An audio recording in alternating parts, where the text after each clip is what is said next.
Welcome back inside Melbourne Ballpark as we get set for Game 2 of this doubleheader. Melbourne tries to get off the schneid, as we say in the United States, where the Aces, the first 2 games, just hasn't gone according to plan. Michael Dixon alongside Ed Wyatt. Ed, you had the loss yesterday, which was tough. It just seemed like Tyler Beardsley wasn't going to be beaten last night. But in Game 2 of the series, Game 1 of the doubleheader, the Aces had chances early, couldn't capitalize, and then Perth took advantage, ultimately wins the game 6-1. And so now, 2 games in the books, Melbourne 0-2, need to get back on track. Yes, indeed. Good to see you again, Michael, after a quick half hour and I did walk around a little bit. I'll tell you about that as we look at Lewis Thorpe and John Debo on the mound and some of the crowd. Rugged up a little bit because it is getting a little bit cooler, and will get even cooler when the sun drops down out in right field. But you're absolutely right as we look at Lewis Thorpe, the left-hander who started his career here. The Aces just need to put it all together, right? We said after the first game they need to get some hits and some early base runners. They did that. The next step is to bring those base runners home, which they have yet to do really other than that one run. So that's the opportunity here. And I said this at the end of the last game. It's probably early to say it's a must-win game, but it's pretty darn important. And there is the weather. Sorry. Michael, brought to you by Vibrant Services. 17 degrees, will drop. Humidity, not much. Little bit of wind and no chance of rain. Beautiful night here at the ballpark, if a little cool. Now Lewis Thorpe on the mound, the left-hander from right here in Melbourne, 27 years of age. In fact, turns 28 here in a few days. And we are underway in game number 2 of the doubleheader. Thorpe dealing to Kennelly, but first time in 3,607 days that Lewis Thorpe is on the mound here at Melbourne Ballpark. 2-1 with an 0.87 ERA in his Melbourne Ballpark career. Ahead of Nelly, nothing at 2. Just a great stat that's how long it's been. Extraordinary. Hadn't pitched in this ballpark since 2013, 2014. You go back to the start of his professional career. He had the 1 outing in 12-13, 5 1/3, 3 hits, 1 run, 2 walks, 5 strikeouts. And then after playing in the lower levels of the Twins organization in the summer of 2013, at least the American summer of 2013, that's when he went 3-2 with a 2.45 ERA in 7 starts, a season that you remember well when he pitched for the Aces in 2013, 2014, and the rest is history. A local product, eventually made it to Major League Baseball. The ground ball from Kennelly, playable for Khalil at second, and there is 1 out for Thorpe and the Aces here in the top of the first inning. So Perth wins Game 1 by a final score of 6-1. Game 2 of the doubleheader. Game 1 was a 7-inning game. Game 2, a 9-inning game. We're officially underway. And this is how the entire schedule across the ABL is here in round 1, with an opener on Friday, 2 games Saturday, and then the series finales across the league tomorrow. Now ball is short. This is fairly simple for Glendenning, and there are 2 outs. Good start here for Lewis Thorpe in his first start back at Melbourne Ballpark in over 3,600 days. Few changes for the Aces in the field. Matt Wilson comes on for his first action of the year in left field. Sugisawa moves from right to center. Bannister moves from center to right.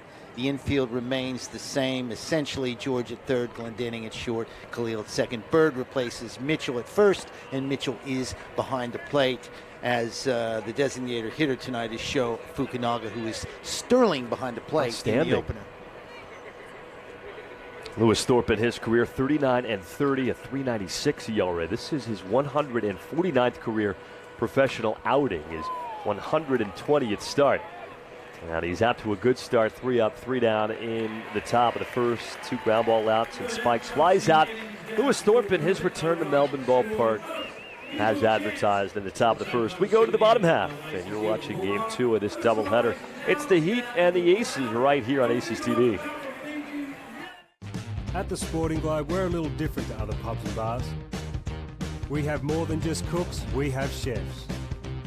We have more than bar service, we have table service. We have more than specials, we have specialties. We have more than live sporting events, we have atmosphere. And we have more than customers, we have fans. It's more than a sports bar, it's a Sporting Globe.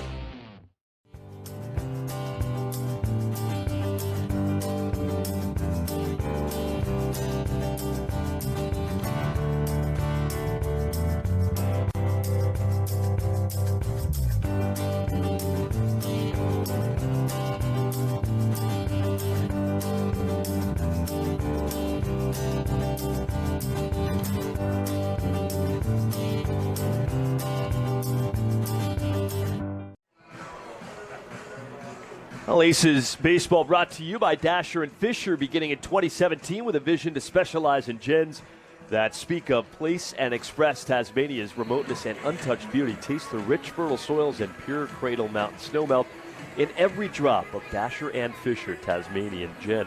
We go to the bottom of the first inning, and the Aces line up with Bannister, the right fielder, leading off. George, the third baseman, batting second. Glendenning at short, batting third. Bird, the first baseman, cleaning up. Sugisawa in center, batting fifth. Mitchell, the catcher, batting sixth. Fukunaga, DHing, batting seventh. Matt Wilson, the left fielder, hitting eighth. George Khalil, the second baseman, batting ninth. And they will face one of the greats in this league, Warwick Southpold, who was 84-78 in his professional career, a 3.97 ERA. Like Lewis Thorpe, 3 major league seasons. Southpold pitched a fair bit more in Major League Baseball than did Thorpe, but you do have a couple of big leaguers going head-to-head on the mound at Melbourne Ballpark tonight. Thorpe 3 up, 3 down in the top of the first, and Southpold pitching against Melbourne here at the bottom of the first. Yeah, Warwick Southpold, one of the greats, as you mentioned, been all around the world, pitched in Korea. That's hit hard, but not hard enough to left field. And that is the first out. Pitched in a couple seasons in Korea. And, of course, you mentioned 3 major league seasons with the Tigers, 7 minor league seasons, and just another one of those long-time Perth Heat stars. And they stay and come back home and pitch for the Heat, which is a great thing to see as well. Yeah, he is a Perth native. 4.98 ERA in his big league career. You mentioned the time with Detroit, 82 appearances. Did have a major league save, 106 2/3 major league innings. Warwick Southpold out for the Perth Heat. 1 up, 1 down. Here is Daryl George, a couple of guys who have seen a lot of one another in the ABL. George, as you mentioned, had a nice first game, 2 for 3, coming off that 0 for 4 night yesterday or last night. So I'd like to continue that hot streak if he can. 2 balls and no strikes to Daryl. Southpold, big body out there on the mound, standing like a major league pitcher would. 2-0 pitch. And it's in there for a bell tie strike. Sorry to talk over you there. There is a potential for this to be a real pitcher's duel with both these 2 guys and their experience. Different look for both teams with the uniforms here in game 2 of the doubleheader. 2 balls and 2 strikes to Daryl George. I like the navy blue for Melbourne, or white in the first 2 games. And for Perth, got the classic red top with the black sleeves. So nice look for Perth in that alternate look. I don't love that look. I don't love that look. I like the vest, the old school one. It was a legitimate old vest. That's like old, early 2000s in Major League Baseball. Yeah, a long time ago. But I'm not sure I love the fake vest, I'll be honest with you. Kind of a short-lived era in baseball uniforms, the vest look. I mean, I feel like we saw him for about 3 or 4 years, and we haven't seen him since. Pitch. And Daryl pops it up. Foul ground. Bowie is over. Bowie, beg your pardon, makes the catch. And there are 2 outs for Southpold in the bottom of the first inning. Nice crowd for game 2 of this doubleheader. Everyone's been invested in just about every pitch of this doubleheader. We had a lot of people in their seats for game 1. And as the sun sets here in Altona on what is another, I don't want to call it chilly, but a cool night. It is cool, definitely. November night. See some hoodies and some blankets out there as folks enjoy opening weekend across the ABL. Robbie Glendenning takes strike 1 from Southpold. He will learn very quickly that you need to come prepared. You need to have a sweatshirt or a wind cheater, as they call it here. And as you mentioned, you need a blanket or even a heavy coat at some point, because Melbourne does have that changing weather, and it can get cold at night. See a lot of players, too, with the sleeves. In the early going at 23, 24. 1-1 to Glendenning. When he pops this up, well, let's stay in play. Bowie is over, and this is into the net on top of the All-Star bar, which was named after Ed and I for the cameo we made in the bar for the pregame show. I kid.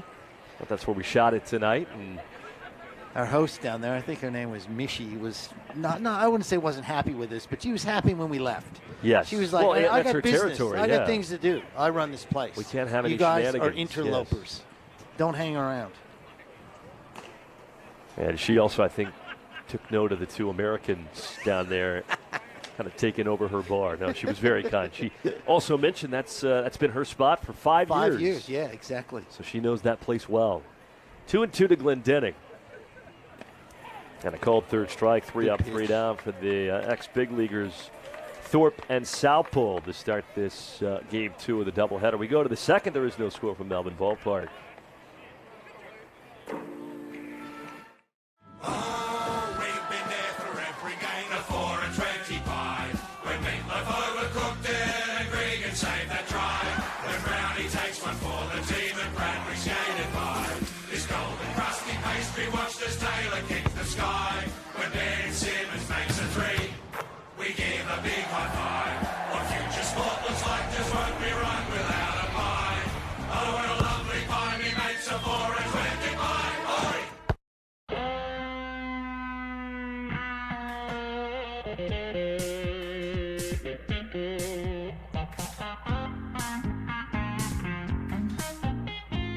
One Love is there for the moments with the people you love the most. To share the highs and the lows together. It's the one for all people, all times and all places. Brick Lane's One Love Pale Ale. It's the one for all. At U Blinds Australia, it's our great low prices that make the difference. In our end of summer Aloha clearance sale, save from 30% up to 50% off our range of blinds, shutters and awnings. U Blinds Australia, more value for you. Well, folks, enjoying game 2 of this doubleheader. We go to the second inning. On a sunny evening at Melbourne Ballpark, Perth took game 1 6-1. Lewis Thorpe 3 up, 3 down in his return to Melbourne Ballpark. At the top of the first, he'll face Martinez, Ochoa, and Bowie, 4, 5, and 6 in the second. You know what? It's taken me a long time to figure out. When I first was doing these games and I'd see all these hats in the crowd, I go, oh, wow, it's a Mariners hat. There's an Orioles hat. I was amazed. But I forget that the local teams use those logos, whether it's Sandringham or Greensboro, Montmorency, whatever. Oh, right, okay. That's why it is. There's a youth team, and I saw that as I was grabbing the lineups for game 2 and saw an Orioles hat and shirt, but it was Blackburn Orioles. Yes, not the Baltimore Orioles, even though it fits perfectly. And always a great logo. I think Major League Baseball has some of the best logos. They're so classic and iconic. Agree. So they're easy to replicate and use at the club level. 2 balls and a strike from Thorpe to Martinez, beginning the top of the second inning. Umpiring crew in game 2. Yuta Suyama behind the plate. Casey Cook at first. Subaru Aoki at second. Jeff Dunn at third. And the ground ball pulled to first. Greg Bird is there and takes it himself for out number 1. So Martinez retired. And either team with a base runner thus far. We got 2 big leaguers going head-to-head with Lewis Thorpe for Melbourne and Warwick Southpole for Perth. As advertised pitching matchup. We thought it was going to be Southpole in game 1 of the doubleheader, but I think, Ed, you made the astute point that perhaps Perth thought a little longer and harder about it, and they preferred to have their big-time Major League arm going in a 9-inning game as the sun sets here in Altona. It's a fantastic shot from our Sportscast Australia crew.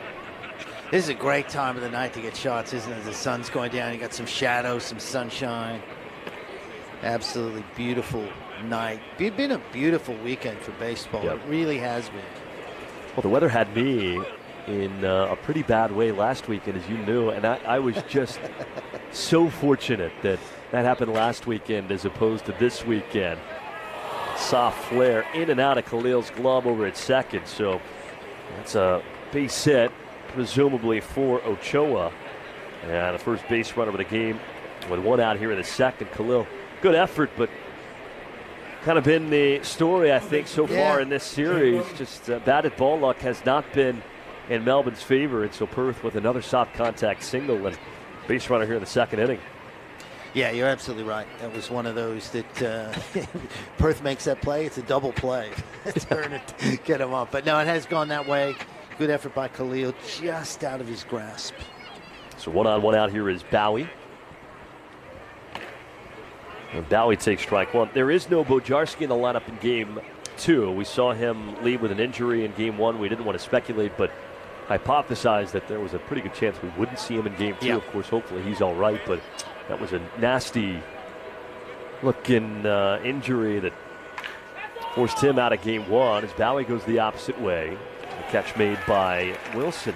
Nice running grab made, and the first real test for the Aces outfielder Matt Wilson making his first start of the season.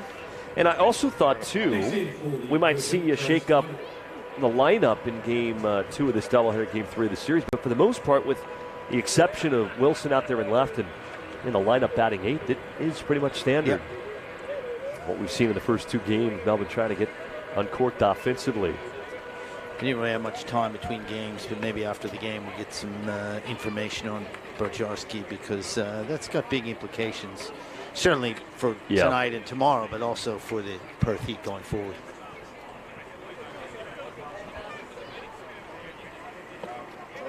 And the pitch low there to Smybert. So Smybert moves up to the 7th spot. He hit 8 in the first 2 games of the series. 0 for last night, but in game 1 of the doubleheader, actually 1 for 2 with an RBI single and a walk.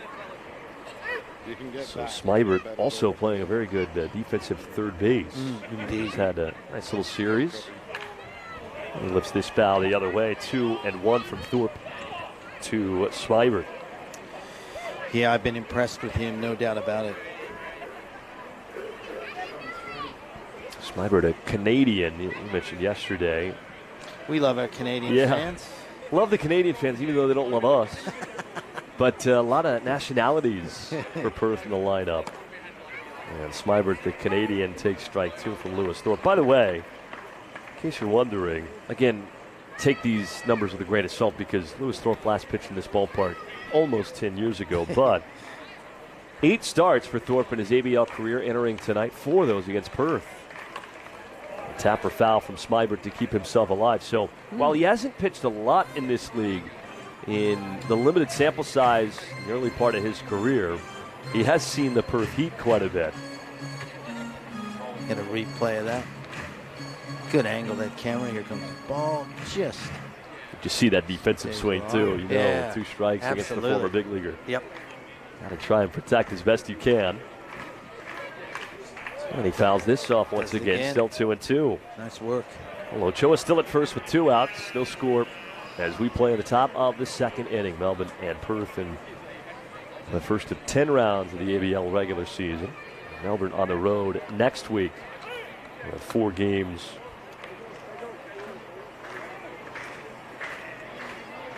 Against Adelaide. There's a ground ball over to second. And bobbled momentarily by Khalil, but they get the lead runner, and the end of the inning. And beg your pardon, it is Canberra for Melbourne. That will be the round 2 matchup. We go to the bottom of the 2nd. Good start so far from Lewis Thorpe. Good start for the Aces in game 2 of this doubleheader.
Well, Melbourne Aces baseball powered by Business Network International. BNI International is flourishing across Melbourne's West and Geelong.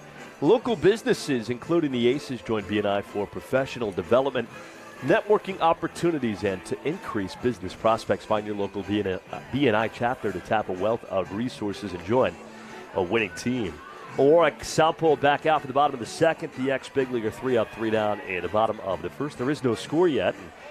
so far what we expected between a couple of big leaguers going head-to-head, and you get a little crazy when you get to the middle innings of the doubleheader. I don't know if we're quite there yet, but this is a nice little jig I want that to they're see doing. you out there doing that. I don't think you. No, I don't think you do. Yeah, I think it would look awkward, uncomfortable. I think people would probably turn the stream off. It's great. But they are and They're they're keeping up with the speed of the music as well as they play it faster and faster. So, got to keep people engaged in a doubleheader. Loud or a long day at the ballpark, and did a good job of doing that out in front of us here at Melbourne Ballpark. And you mentioned this the other day. Central Casting baseball player Greg Bird up at the plate. Bird swings and lifts the first pitch high to shallow left center. Collins and Kennelly come in. It's Collins, the left fielder, who makes the catch, and Bird is 0 for 1. 4 down for Southpole, and slow start for Greg Bird in his Melbourne career now. It's 167 with a batting average. So 1 out, nobody on base. 1 pitch thrown by Southpole here in the bottom of the second. Here comes Sugisawa. Interesting playing center field tonight, that swap with Bannister. I wonder if there's anything behind that with John Diebel, just a change of, just a quick little change, or maybe to see how Sugisawa goes in center. Who knows? Just interesting. Just interesting to be a straight swap, I thought, rather than a replacement. Interesting. We got change 2 in left field with Matt Wilson checking into the lineup for the first time. Wilson, left fielder, batting 8th tonight. 1 strike and 1 out.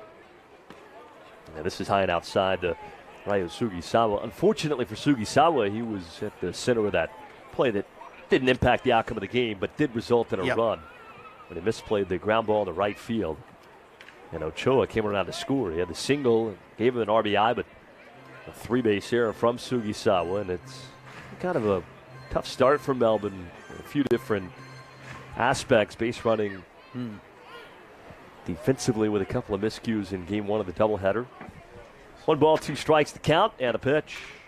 Fly ball, well struck out towards right center. Ochoa back into the gap, onto the track, reaches out, can't make the catch. Sugisawa rounding second on his way to third. And he is there standing up. Ryo Sugisawa, 90 feet away with only 1 out in the bottom of the second inning. Ochoa got there, but couldn't make the catch as he got onto the warning track. And now the game's first run 90 feet away from Melbourne. Yeah, I thought he had a chance to make that play. It was definitely a difficult play. Look at the smile on Sugisawa's face. He is absolutely ecstatic. We'll get a look at it here. Well hit. We talked about those balls to the right side flying farther than the balls to the left. Play definitely makeable. Not going to say he should have made it's it. It's a long way to go, could have made it, correct. It'll go down as a triple for Sugisawa, so Melbourne with its first triple of the young season. And now with the infield in, RBI chance for Tucker Mitchell. And a first pitch breaking ball outside. So here we go. Early base runners, early hits. Next step, bring them in, right? Early runs. Outfield pretty much straight away. Kennelly shading into the gap in right center. 2-0 now to Tucker Mitchell. I wouldn't be surprised if they're a little careful with Mitchell. You do have first base open, second base, of course, as well. And worst case scenario, if Mitchell reaches and Sugisawa stays put at third, you might be able to set up a double play. But now 2 balls and a strike here to Mitchell. We've seen Southpole work the outer part of the strike zone. And Sho Fukunaga looms on deck. He'll score here in the bottom of the second. Triple for Sugisawa with 1 out. Melbourne a runner at third. And now a 3-1 count to Tucker Mitchell. It's a good eye there. Took a breaking ball below the knees. Still just 1 run for Melbourne in the first 2 games. That came on the RBI double from Khalil in the second inning of game 1. And a ground ball towards short. Runner has to stay put. And out number 2 recorded. So Mitchell with an unproductive ground out. And there are 2 outs now here at the bottom of the second. Sugisawa still 90 feet away, and here is Sho Fukunaga. You mentioned that Khalil. I mean, the irony of the Aces' number 9 hitter providing the only run of the season so far. It just kind of shows you in terms of needing these clutch hits that just haven't been coming or have been stopped by something like a base running situation or a very good play by the Perth defense. Well, you've got an Oryx Buffalo at third, and an Oryx Buffalo with a chance to pick up his first Melbourne Aces RBI. 1-0 pitch. Fastball away to Fukunaga, and it is now 2-0. 2 outs, a runner at third. 1 hit for both teams. Lewis Thorpe worked around a base runner in that second inning, top half of it. And Southpole trying to do the same here in the bottom half. Now 3 balls and no strikes with Matt Wilson looming on deck. Good crowd for game 2 of this doubleheader. Great crowd in the opener last night. 1,832, the third largest regular season crowd in Aces history. 3-0. And lifted foul, so swinging away on 3-0. It's now 3-1. Don't quite think we'll get to 1832, but I would expect a number of at least 1,500. Great crowds the first 2 openings of the 2023-24 season. A gorgeous night here at Melbourne Ballpark. 3-1 and a pitch. It's low and outside. So a walk to Fukunaga. And a couple of Oryx Buffaloes on the corners for Melbourne. And the first time seeing Matt Wilson at the plate here in this young season. Interesting, Matt Wilson hasn't played Auckland a few years ago. 5th season with the Aces, hasn't played since 2018 though, so it's been a while. Career ABL as a pitcher, 2-8 record, but tonight playing left field. 29 years of age, and the first pitch to him is low and outside. Boy, tough situation to come in, isn't it? First action of the year, and you got runners in the corners, 2 outs. Big situation.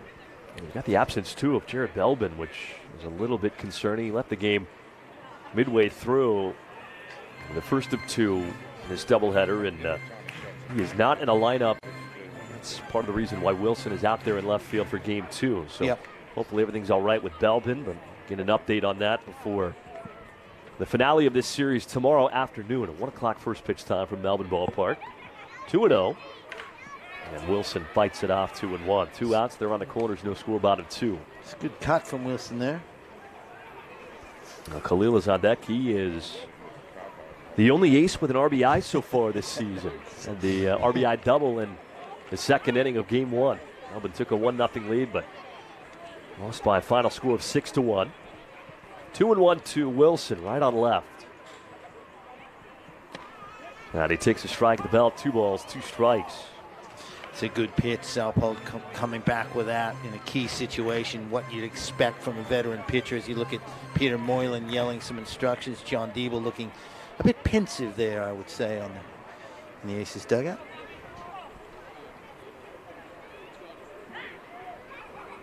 Here's the 2-2. Swing and a miss, and Wilson down on strikes to end the second. Melbourne with a triple, a walk, but runners left at first and third, and after 2. Still looking for the game's first run. A doubleheader between the Perth Heat and the Melbourne Aces. Melbourne trying to pick up its first win of 2023-24. Back after this is Aces TV. Light and Easy have been named Best Healthy Meal Delivery Service again, but you won't find us stopping to celebrate. We're busy making it easy for Aussies to achieve their well-being goals, and the results speak for themselves. Light and Easy, just good food and great results. Aussie gardeners are best served by Aussie tools, built specifically for our unique environment and conditions. Back in the 1890s, Leonard Chambers and William Thompson started a beekeeping supply business in Melbourne. Little would they know that their company would go on to change how Australians garden for well over a century. Cyclone is ingrained into our country's history and our way of life. Our tools are long-lasting and purpose-built for hard work. We've been making quality tools for over a century. They last that long, you can hand them down to the next generation. Good, quality, honest product that the Australian people have grown to love. It's not an Aussie shed without a Cyclone. My biggest takeaway of being here for 34 years is just a sense of pride in the product. Australians buy good products.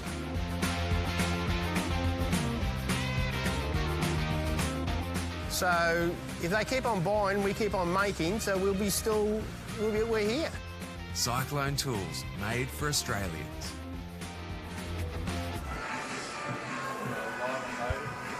Well, back at Melbourne Ballpark, no score. We head to the third inning. The lights are on, shining down on a beautiful night. A little chilly, but that's to be expected in the middle to later part of November. Imagine that by the time the Aces get back to Melbourne Ballpark for round 3, cooler nights will be a thing of the past, and we'll officially feel the early days of summer. First pitch, strike one on the outside corner from Lewis Thorpe to Scott Combs. Catcher batting 8th. Now, yesterday, we went down, Ed and I, to get the pronunciations. Normally accustomed to over in the USA, kind of a media head for each team. They'll send you a roster with a pronunciation guide. Doesn't really happen here in the ABL, so you're kind of in charge of that yourself. Now, you go down, you get the pronunciations, and one of the names was Combs. And it's a pretty straightforward name, to say the least, but you just want to be sure, right? Right. In case it's Combs or something. Yeah, that's right. And we ran into Scott Combs, and he had mentioned, Ed, that he was a distant relative of Luke Combs, who's, of course, a country music superstar. Now, you and I both kind of looked at him, thought, there's no way, right? Like, he's just yanking chains. He knows that, he hears the accent, he knows we're both from America, so he's saying, I'm a distant relative of Luke Combs. But then he swore up and down that indeed he was a distant relative of Luke Combs. So I am not here to tell you that this is indeed a distant relative of Luke Combs. I am also not here to tell you it is not a distant relative of Luke Combs, because I simply don't know. This has popped up in behind the mound, and Greg Bird takes charge. There's one out here in the top of the third. I just wanted to make sure, because what we heard initially just seemed like it was. Well, and they were also throwing some other names out, right? Like we said, is it Bowie or Bowie? And they said Bowie, when in fact it's Bowie. Yeah. And they were actually having a little bit of fun with us, trying to throw us off. But so Scott was, he looked really serious. He was adamant that he was a relative. And there's no way for us to know one way or the other unless we got some sort of confirmation. Unless we get Luke on the phone here. Yeah. If you're watching, Luke, just drop a note in the Facebook or the YouTube channel. Wherever you're stopping in your, I guess it'd be, we did this yesterday. It's probably early in the morning wherever Luke Combs is. 1 ball, 1 strike to Liam Collins, the left fielder who checked in. He took over in for Bojarski. Yeah, that 4th inning for Bojarski. Yeah. Yep. And played the rest of the way. No Bojarski, understandably so, in the lineup for game 2. So first start for Collins, left fielder batting 9th. He's 0 for 2 in that game, couple of strikeouts. So youngster looking to get going here as we look at the Aces bullpen. Still not too much action going, just a little bit of warming up, keeping limber. 1 out, nobody on base, no score in the third. And a called strike on the outer half of Liam Collins, now 2-2. That is a really big name to go down with what seemed to be a pretty troublesome injury. And only game 2, Bojarski out. Couldn't put 100% weight on the leg as he walked off after got the second base. Kind of a weird play, too. It wasn't a stolen base. It wasn't an unusual play. He was just sliding into second after the bunt had been laid down. He was running, it seemed like, pretty fine. Comfortably. For the fact that he was holding a hamstring, which normally you pull up when you pull a hamstring. But he did have kind of an awkward slide into second base and left the game. Here's a walk for Collins. Well, they're not in the top of the third. So Collins is aboard, and that'll bring up Tim Kennelly. Yeah, and that's a disappointing situation there for Thorpe. A hitter with Collins coming in fresh, a couple of strikeouts, not really a power hitter, and to get ahead of him and then give up the wall, not great. So Kennelly, for a second time, he's 0 for 1. Collins leads away with Bird holding him on. That's a great pitch. Wow. And Kennelly kicks around the dirt. I don't know if he was thrilled with the call, but for the most part, Kennelly's been kept pretty quiet. Has been, yep. In the first 2+ games, just 1 for 7 to start the year. Unusual stat line, but again, it takes guys a couple of weeks to really get going. And Kennelly not thrilled with that call. Strike number 2. You're absolutely right. You can see some of the fans behind the Behind home plate and those great luxury seats there. Great place to watch a game, especially if you're kind of new to baseball. Just to see the pitches come in, just extraordinary. Yeah, and it's a chance to see the game as close as you possibly can and get an appreciation for the pitch speed, how quickly the game happens down there. I think as a broadcaster, at times you can tend to get a little bit critical without really remembering when you can see it from where we are, just how quick the game is, and Kennelly swings and misses. So Thorpe with his first aces strikeout in quite some time. Yeah, there you go. 2 outs in the third. Here comes Peguero, but that is a great spot. And you don't really get that vantage point that the folks have behind home plate very often, especially in the USA. This ballpark has more of an Asian build to it. And they talked about that design specifically when they were building this ballpark in the early 90s. They wanted a Japanese, a Korean style with the way the stands and the suites were situated. And so that's the kind of look you get. Unique to see from behind home plate.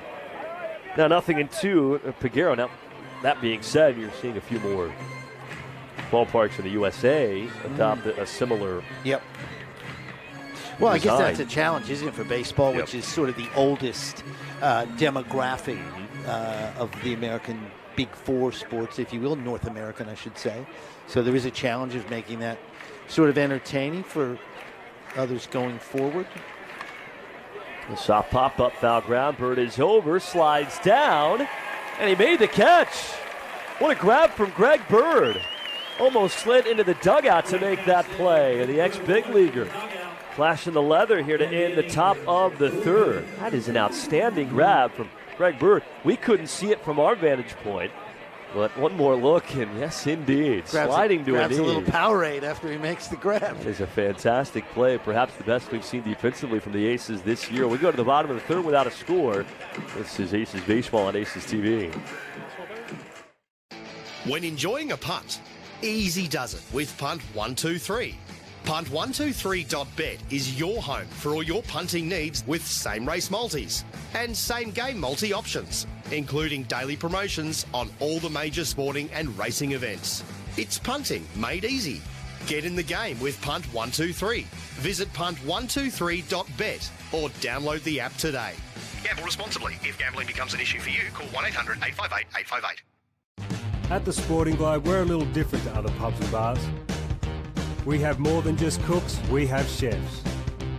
We have more than bar service, we have table service. We have more than specials, we have specialties.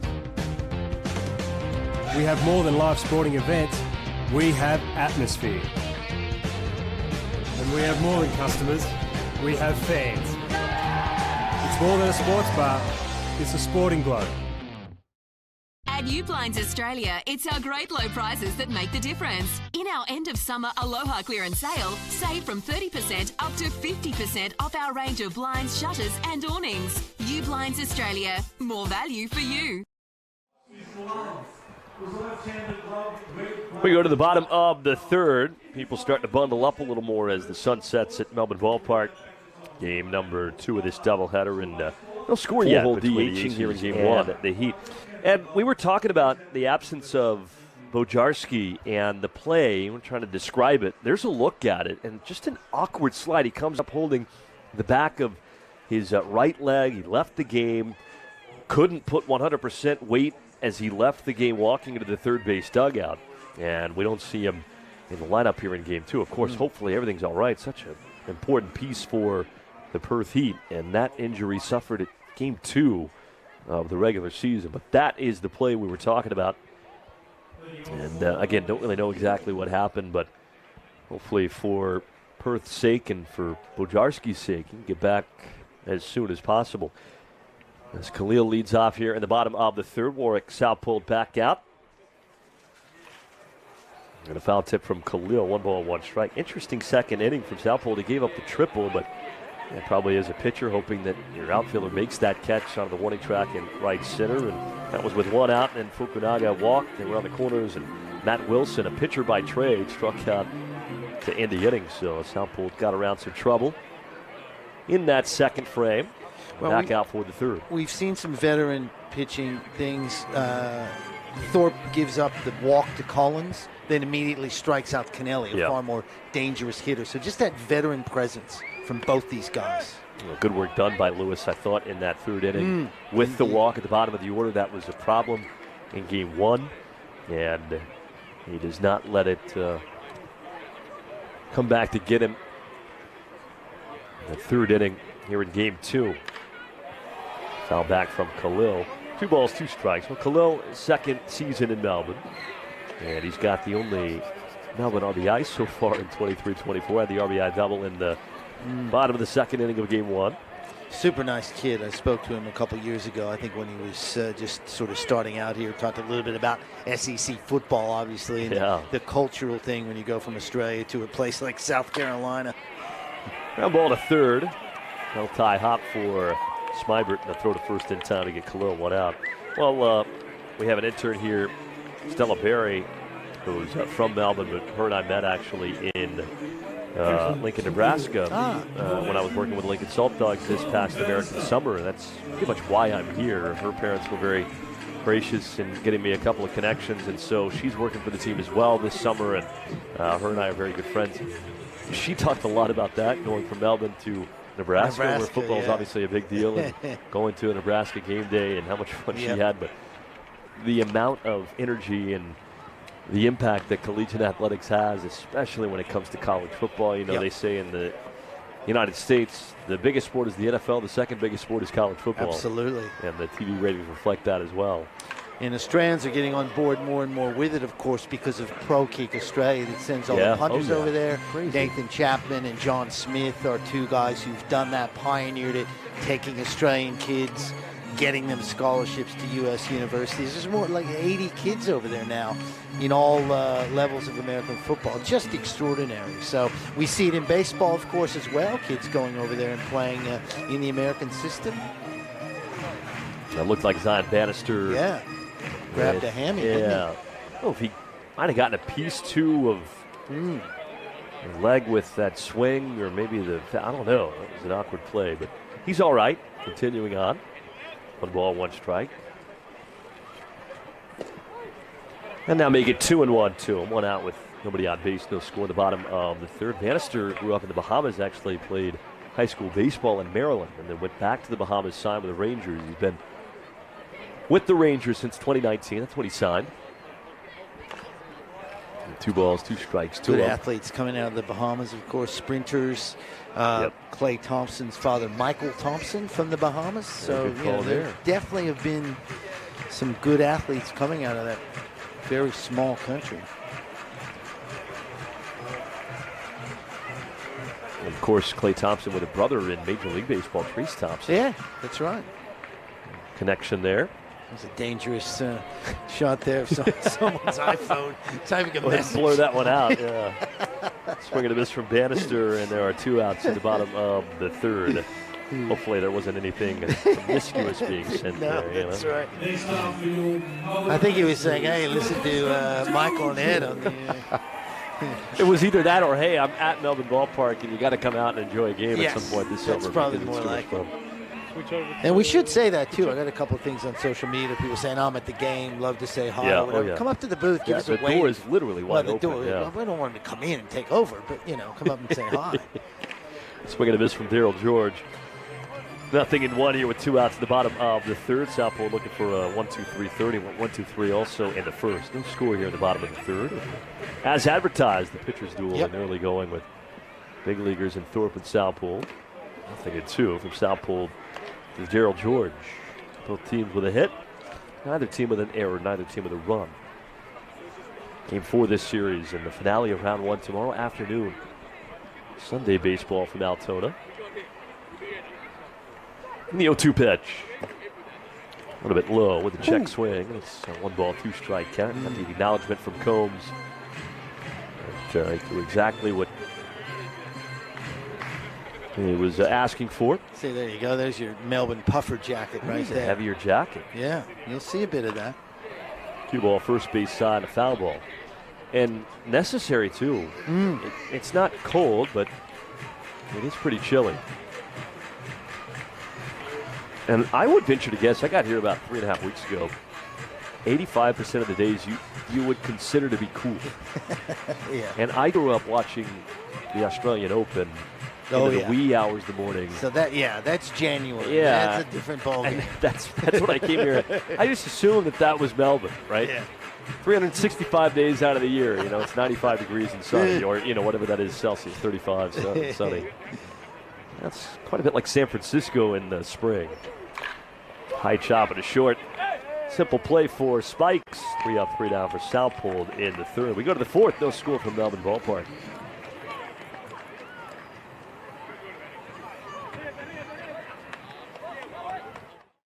When enjoying a punt, easy does it with Punt 123. Punt123.bet is your home for all your punting needs with same race multis and same game multi options, including daily promotions on all the major sporting and racing events. It's punting made easy. Get in the game with Punt 123. Visit punt123.bet or download the app today. Gamble responsibly. If gambling becomes an issue for you, call 1-800-858-858. At the Sporting Globe, we're a little different to other pubs and bars. We have more than just cooks, we have chefs. We have more than bar service, we have table service. We have more than specials, we have specialties. We have more than live sporting events, we have atmosphere. And we have more than customers, we have fans. It's more than a sports bar, it's a Sporting Globe. At Ublinds Australia, it's our great low prices that make the difference. In our end of summer Aloha clearance sale, save from 30% up to 50% off our range of blinds, shutters and awnings. Ublinds Australia, more value for you. Welcome back to Melbourne Ballpark. Look at some of the fans enjoying the game. Getting ready, in fact, for the Greyhound race. As you look at beautiful sunset out down the first baseline. Scoreless game here heading into the top of the fourth inning. I'm Ed Wyatt alongside Michael Dixon. We will be here throughout the season on Aces TV. Brought to you, of course, by our good friends at Sportscast Australia who like to put this together. Do a great job for us. Here's Ryan Spikes leading off the fourth inning against Lewis Thorpe with a hit to left. That's a way to start off the inning if you're a Perth Heat fan. Spikes is on with second hit of the game for the Perth Heat. Man, how good have these Rays prospects looked? Oof. They just seem really polished. And I know they come over here. Teams are hoping they develop a little bit, maybe miss some time with injuries, so a chance to get a few more plate appearances in live setting and go to a pretty cool little spot in order to do that. But been really impressed with what we've seen from what the Rays have sent to Perth this summer so far. And Spikes, third-round pick, not that long ago, so they're high on him. And the Rays organization is probably a pretty good shortstop as well.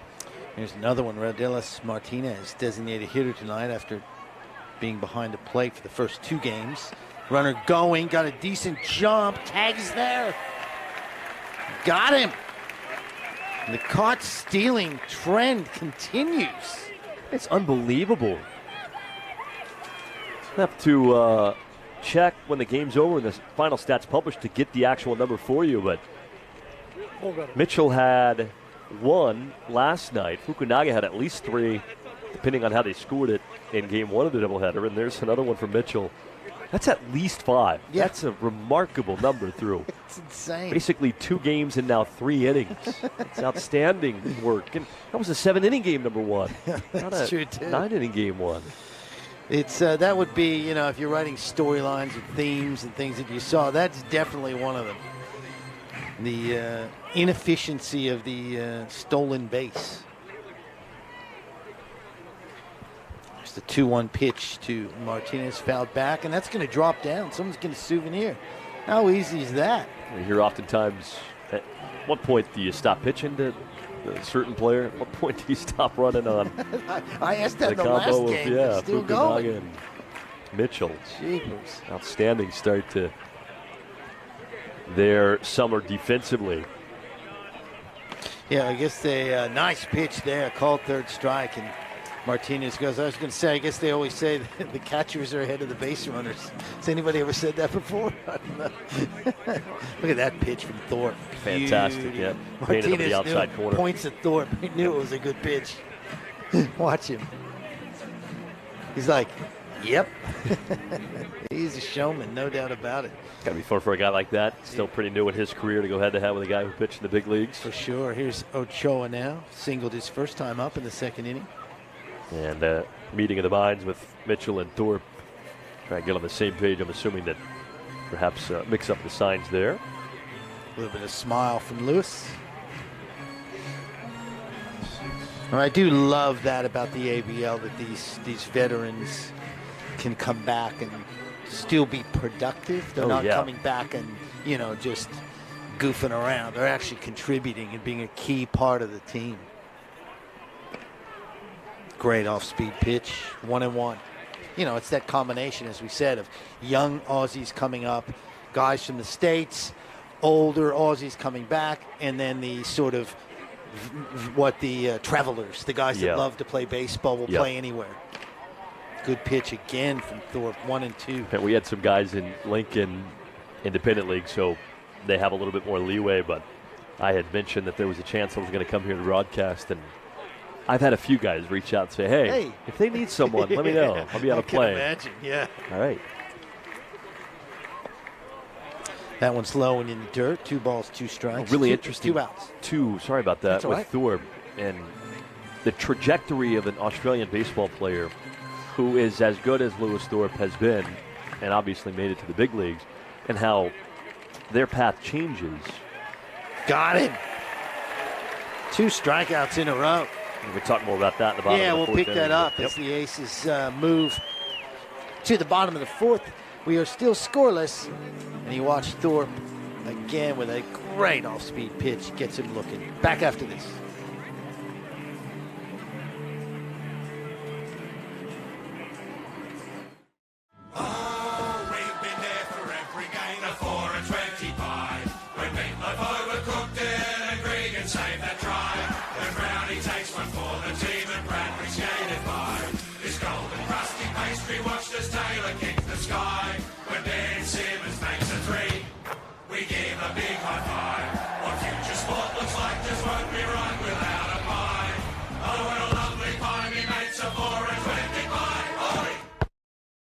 There's an unseen thread woven into the fabric of all Australian homes. It's a way of life. Sun-kissed days, afternoon storms, and memories shared with those we love. It's messy, but you bet we make it work. In the end, it's the simple things that make an Australian home home. And what did the trick then still does the job now. Hills, Australia's trusted clothesline since 1945. Welcome back to Melbourne Aces baseball. Fans enjoying the game. And just a reminder, the broadcast is brought to you by Hobson's Bay Dental. For over 45 years, Hobson's Bay Dental has delivered the best results through continually updating their skills and technology. Dr. Andrews and his team also take great pride in treating patients like family.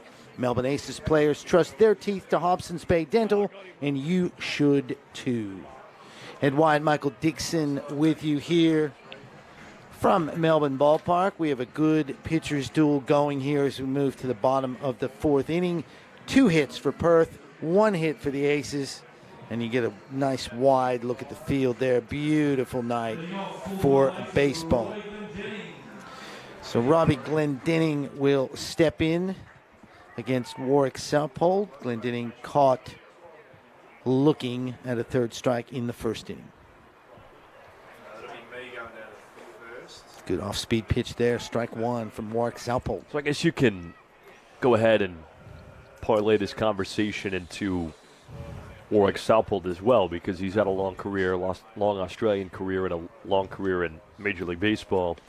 On balance, of course, with 3 pretty much full seasons with the Tigers. But ask the question to somebody who's been around Australian baseball for a long time, because I was curious why Lewis Thorpe didn't have much of a career with the Australian national team. And they talked about how when you're as good as Lewis Thorpe can be, or perhaps Warwick Southpole, now it might be a little bit different for him, but when you're that good, your path becomes baseball in the United States and not so much baseball in Australia. Yep. But there seems to be always a connection and a path back to the country, and I think that's really interesting. And so that's why you really haven't seen Lewis Thorpe pitch a whole lot or at least for Team Australia. And it's really not all that different from, that was a headline with the World Baseball Classic, of course, with certain teams not sending their best arms because they were getting ready for the Major League season. That's a nice flex move there from Southpole. Not exactly fleet of foot, but kind of just waltzing over to the bag and making the put out. However you can get it done. But I thought that was super interesting and, quite a bit different from other sports that you see significant national team competitions in. I mean, the World Baseball Classic has gotten huge and you're playing for national pride, but it's still just so different with baseball. And And even in a place like Australia, where you have what was a great run by Team Australia to the quarterfinals of the World Baseball Classic and really helped the country, I think, identify with baseball a little more and have Australian baseball heroes representing the country on the national stage. But it wasn't necessarily a full representation of Australian baseball because you still had quite a few really good players who weren't playing for Team Australia. No, I think you're absolutely right. It's still about getting those guys on the world stage, isn't it? Where you got guys in basketball like Josh Giddey and, people see them, even a guy like Jordan Mailata, the offensive lineman for the Philadelphia Eagles. You get some of those guys. You get them occasionally baseball. It just doesn't lock in as much here, but those things help, absolutely. Oh, so you can do it again? No, okay. I think he walked it over that first time because it was Glendinning. I don't know. I just get a feeling it would have been just a one out for the former teammate. Yeah, I think so, maybe. That's two both quick pitchers ones. are throwing very well right now. And off the end of the bat, I think a little bit of frustration seeping in for Greg Bird. Of course, the hits will come, but it's such a tough game, especially for hitters early on. And Greg Bird hasn't played a ton lately. Did have a couple of years in the higher levels of the minor leagues. 2021, 22, but last year playing in Quebec, and this summer playing in Australia. Sugasawa, who tripled the first time up, rips into that one. Foul, but really hit that hard. Get a look at it here. Southpole delivers. Sugasawa, bang. Well, he went down to get the triple earlier in the game. That time, a fastball that I think Southpole would probably want back. Fortunate that Sugisawa didn't do more with it. It's got a little bit of power, He does, I gotta say. Has some real pop. Yeah. And saw that. It's just tough to hit for a lot of power early on in this ballpark. You ever done that stretch, Ed? Oh, one of the great. What do we call that camera? Oh, we better not say anything about that. If I started doing that at St. Kilda Road, people would call the cops. It's a good reason we're in the broadcast booth so we don't have to stretch like that. Exactly. We have to sort of stretch our voices and things like that. That's hit to second. Going to be fielded out there by Peguero. Throw to first. Just in time, but it's a 1-2-3. And we are done here in the fourth inning. We'll move to the fifth. It is Perth 0 and Melbourne 0. Real pitchers duel.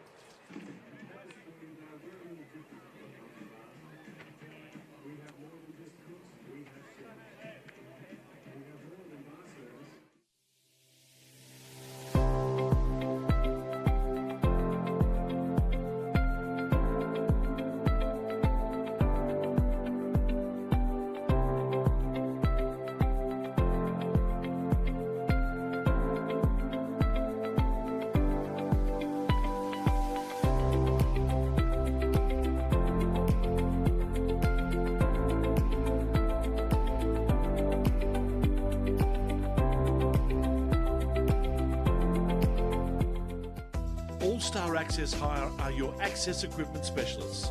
We have an extensive range of state-of-the-art equipment, and we pride ourselves on delivering outstanding customer service. We have the youngest fleet of equipment in Victoria, and we are consistently adding new machines. We get to know our customers and form partnerships with them. This video is of our partnership with the Victorian Government at Reservoir Station. All-Star Access Hire are proud sponsors of the Melbourne Aces and our All-Star Bar. Welcome back to Melbourne Ballpark. The fifth inning is brought to you by Crew Fitness and Performance with a more than vision.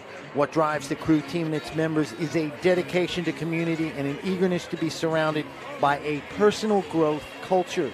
Stop into their location in Braybrook or Hoppers Crossing to see for yourself. Crew Fitness and Performance, a proud sponsor of the Melbourne Aces. Ed Wyatt, Michael Dixon with you on a cool night at the Melbourne Ballpark. Great shots coming in from our Sportscast Australia cameras. And it's a nothing game as we move into the top of the fifth. Lewis Thorpe and Warwick Saupold dueling on the mound. This is Jake Bowie, the first baseman. He flew out to left field in the second inning. See another overshift with Bowie doing that again. 3 on the right side. Again, you can't really do that in the USA anymore, but the ABL does not have the same rules.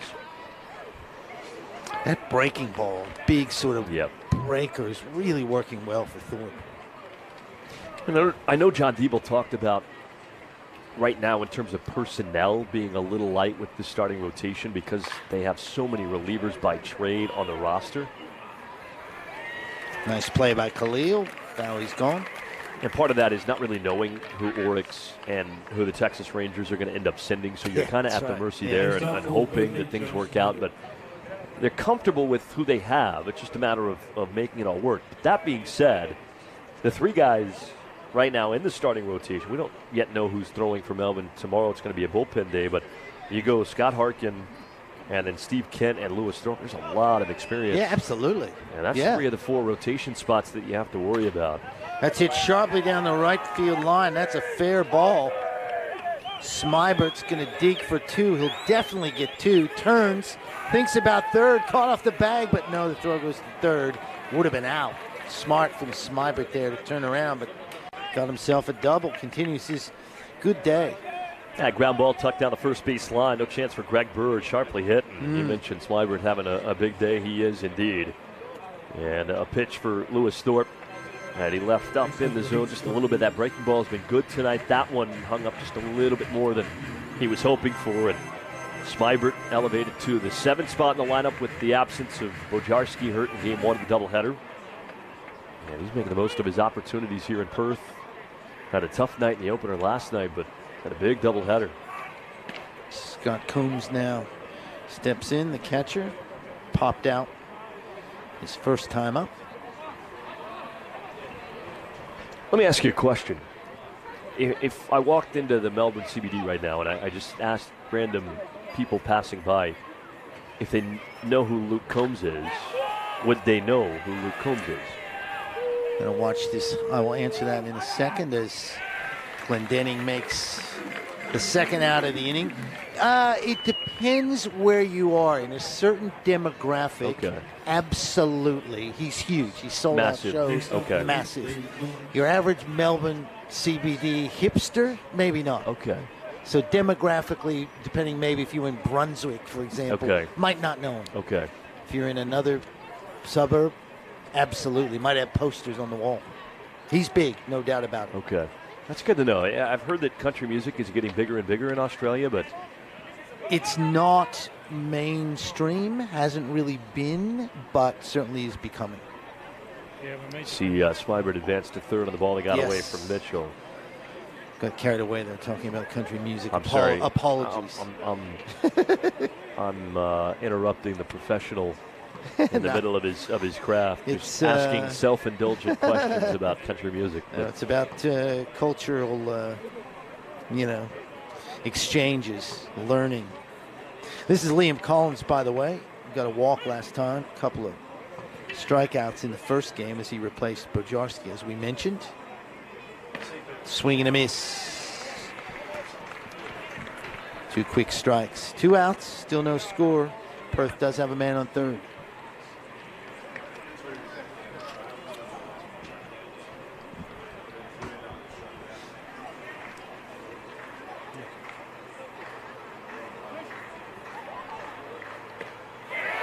Swing and a miss, got him. Nice recovery. Perth leaves a man stranded at third. No runs, 1 hit. We will head to the bottom of the 5th inning. Still no score here on Aces TV.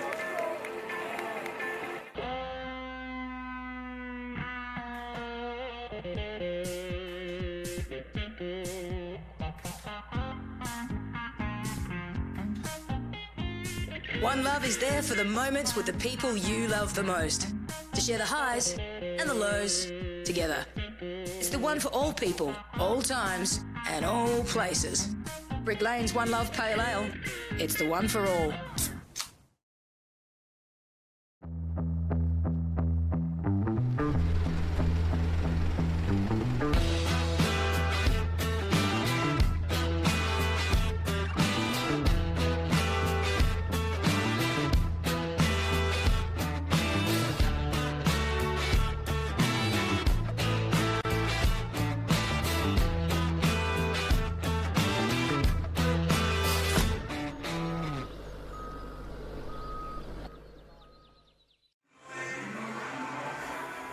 Here we are back at Melbourne Ballpark, and just a reminder, Disco's Diner is new at Melbourne Ballpark for the 23-24 season.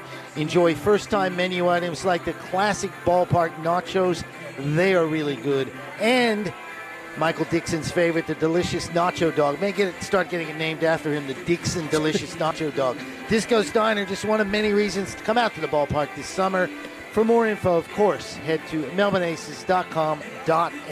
I think I got to do about 500 more games before they start thinking about naming food items after me. I'm going to work on it. They can see the new light towers they put in a couple years ago. Magnificent lighting here at Melbourne Ballpark. It's really part of that upgrade that's been done over the last few years, and really is a magnificent place to watch baseball. And we've got a good one going here as we are in the bottom of the 5th. No score. 3 hits for Perth, 1 hit for Melbourne. See if the Aces can get something going here against Warwick Southpole. Mitchell, Fukunaga, and Wilson for the Aces here in the 5th.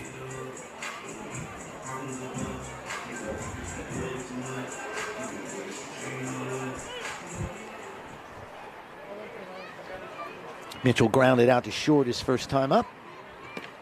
Check swing there, strike. Both pitchers have looked great. This was an as advertised pitchers duel, and a couple of guys who have, for Southpole, been in the league for a long time. For Thorpe, been visible in the Australian game for a long time. Pitched way back in the early days of the ABL, back here for 23-24. Kind of nostalgic, I think, this pitching matchup, and both have delivered a couple of big leaguers, and we're having a lot of fun, I think, watching these two get to work. Well, the other thing about Thorpe that I noted saw in the notes is played at every level of pro baseball in the U.S. Yeah. That's pretty amazing. Yep. Started in rookie ball, got all the way up to Major League Baseball. Yeah, that's incredible. That one misses there. 3-1. I saw him when I was in Lincoln, the American Association, a couple of American summers ago. He pitched for Kansas City, which is, I think, pretty clearly the best year-to-year team in the American Association, and Lewis Thorpe fit the bill for Kansas City Monarch. Joe Calfapietra likes to find those ex-big leaguers who are trying to kind of reinvent their career and get back to where they were, and makes them a really, really tough team to face in the AA. 3-2 pitch is fouled away. Stays alive. I think Lewis is happy to be here, too. I think it might not be Major League Baseball, but at the end of the day, he's back home. He's pitching for a team that was so critical to his early success, and a lot of fun to watch him go head-to-head with Southpole, who's held his own tonight. It's a grounder to third. It's going to take a long throw from Smybert. Can't get there.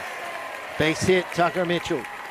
Yeah, no chance for Smybert. He had to play that second hop, and he's had a really good defensive series, but right there, you're just paralyzed, waiting for the ball to get there. Mitchell runs pretty well. He's an athlete down the first base line. So, yeah, he's a catcher, but he's got pretty good legs for a catcher. And the second that Smybert had to play that second hop, there was no chance for him to get Mitchell at first. And good stretch there from Bowie, but even him trying to pick it out of the dirt. No chance to retire Mitchell. And Aces, for the first time tonight, had a leadoff man aboard. It comes here in the 5th inning. Let's see if they can capitalize in a scoreless game. Who knows? One run could be enough here tonight. Only the second hit for the Aces. Here's Sho Fukunaga. Walked his first time up. Takes ball 1.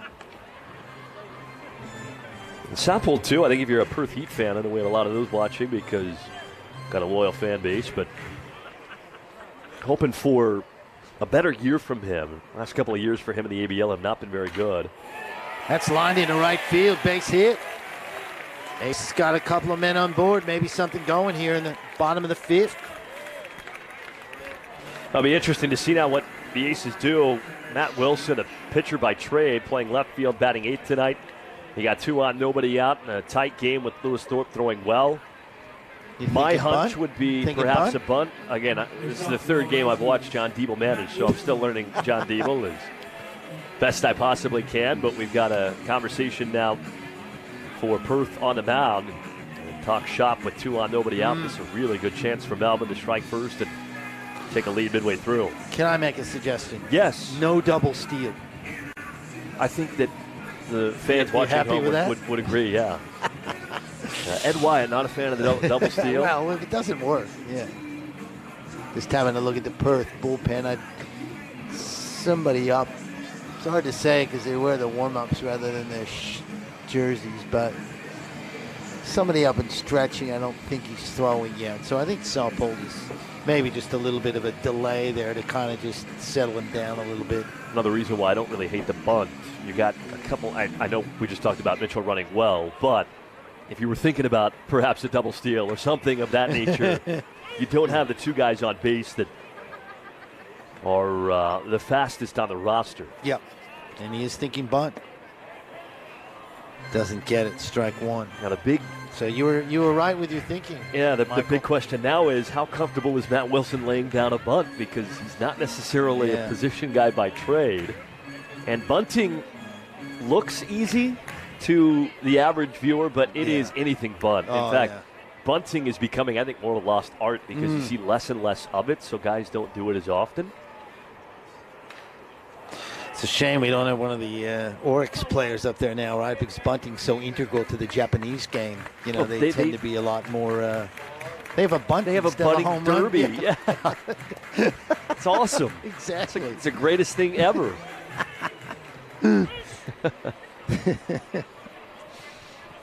2 quick strikes here on Wilson. Runners on 1st and 2nd. See if he can get something in play, but don't want a double play ball. That's for sure. That's outside. 1 and 2. I thought it was interesting. You saw the bunt attempt, strike 1, and then bat over the shoulder with the 0-1 pitch. And I do wonder a little bit about Wilson's comfortability in the box, bunting. Just don't know. It'd be something to ask John Diebel about.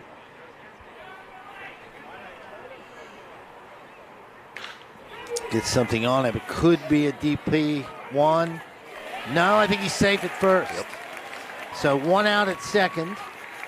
We'll get runners on the corners with 1 out. So that, in a way, did its job. He got a runner to 3rd. Yeah, well done. He pulls the ball on the right side of the infield. It was off the end of the bat, so it was a tough turn for Peguero and Spikes. Yep. And Wilson does run decently well. You can see him hoofing it down that first base line, and he beats it out by about a step. So stays out of the double play. Yeah, that was important. Yeah, I think off the bat, you and I were both a little worried that was going to be 2, and that's what you were trying to avoid at all costs. Part of the reason why you thought about bunting, but job well done by Wilson. A ball pull on the right side of the infield. They can't turn 2 on, and now the first run of the game 90 feet away. A chance here for Khalil, who's got the only Melbourne RBI so far. The RBI man, George Khalil. Grounded out his first time up. And you don't need anything special here. Yeah. Fly ball to the outfield should be plenty enough to score Mitchell.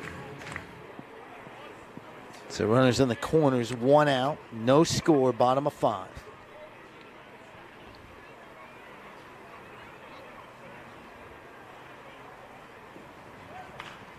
Khalil laying down a bunt. Ooh, we're trying to, I should say. Fouls it off, and that's 2 quick strikes. He's trying to punch that to the right side of the infield. Yeah. With Bowie holding the runner on. Very interesting effort. I like the thinking. Tough result now. You're behind the count, 2 strikes, 1 out. Got the first run of the game 90 feet away, but again, South holding the driver's seat. Khalil behind the count, 0-2. Here's the 0-2 pitch. Low and outside, 1 ball, 2 strikes. Now Bannister looms on deck. Kind of a slow start for Zion, but I do think he's hit the ball really hard. In fact, of all the aces who have been unfortunate in this series with some hard hit balls that have found Perth gloves, I think Bannister might be the least fortunate. I think you're right.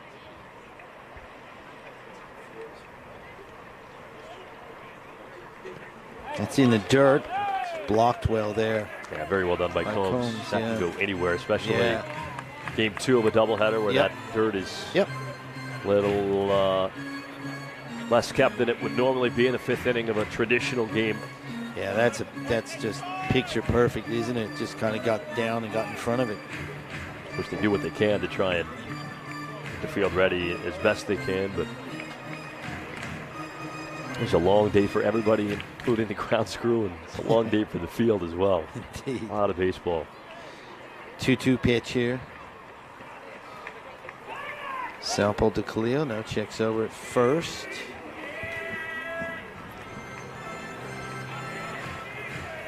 Here's a look at Wilson. Try this again. 2 balls, 2 strikes, 1 out.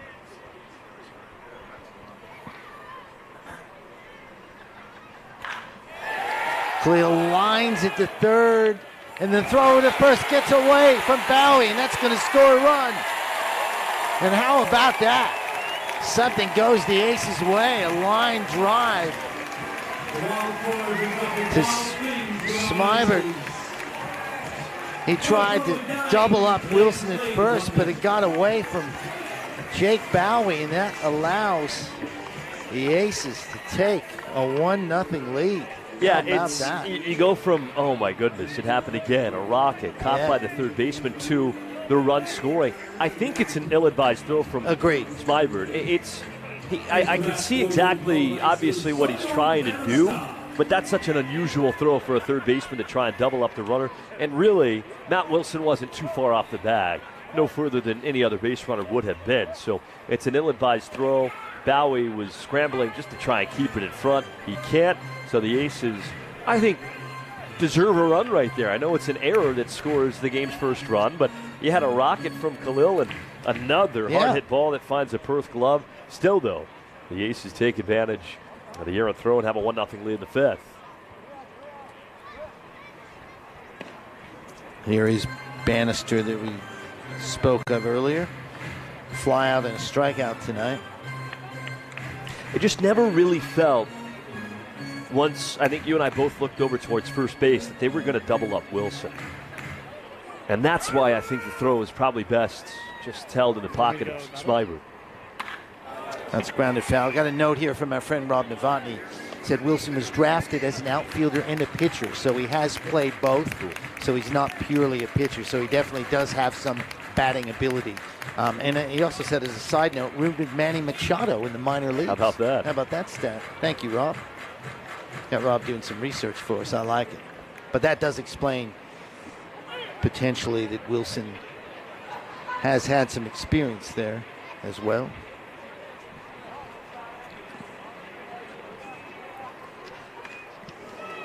Fouled away. Count remains 1-2. Aces lead 1-0 here in the bottom of the 5th.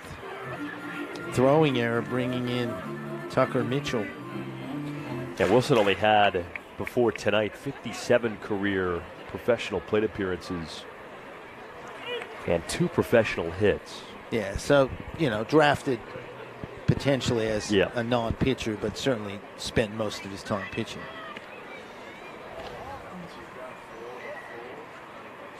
That's hit sharply into right field. Going to drop for a hit. See what they do with Wilson. He comes in, head first slide, and he's safe. and it's 2-0. Good stuff from Matt Wilson, and a big hit from Zion Bannister. That's just the same stuff that Zion has been doing the first 3 games of the year. Hard hit ball, use it all fields. That time he goes to the pull side with a sharp line drive in right field. And the Aces finally breaking out a little bit on offense. They've got multiple runs in an inning for the first time this season. And there's a 2-out base hit, too. I mean, those are so big in the context of a season, especially a 40-game season where things happen so quickly. And visit now coming, I believe that's the end for Southpole. That it is indeed. So Bannister adds another run and chases Southpole for the ball game, and it's 2-0 Melbourne. And as we mentioned, Wilson definitely has some speed. There's no doubt about it.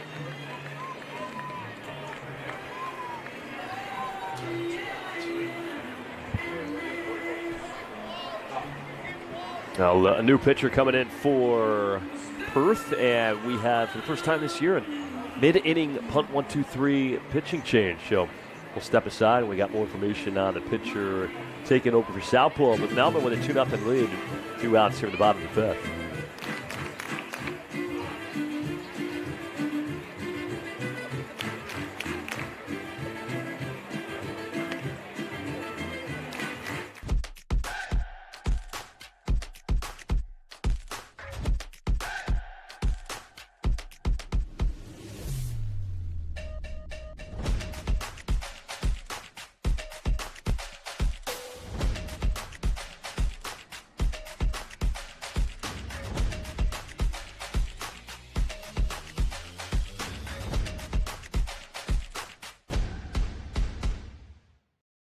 When enjoying a punt, easy does it with Punt 123.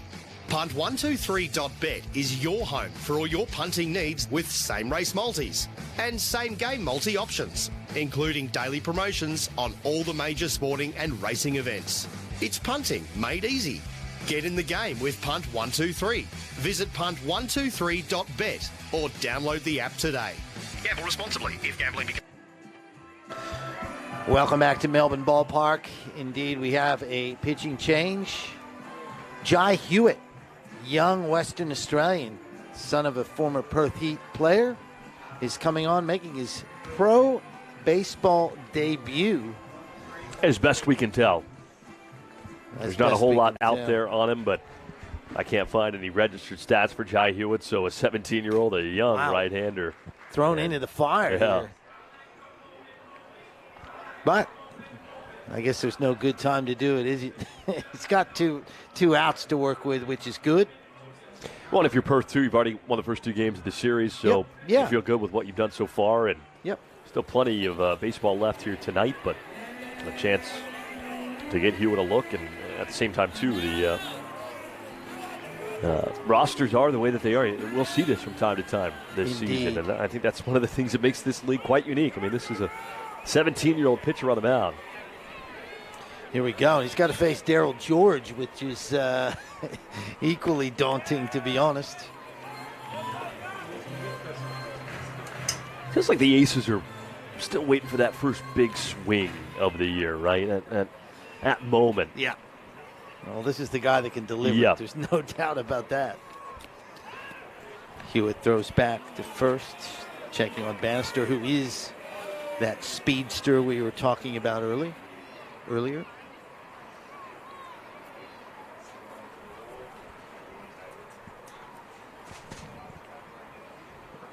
It's a good pitch from Hewitt, fouled back, and 2 strikes.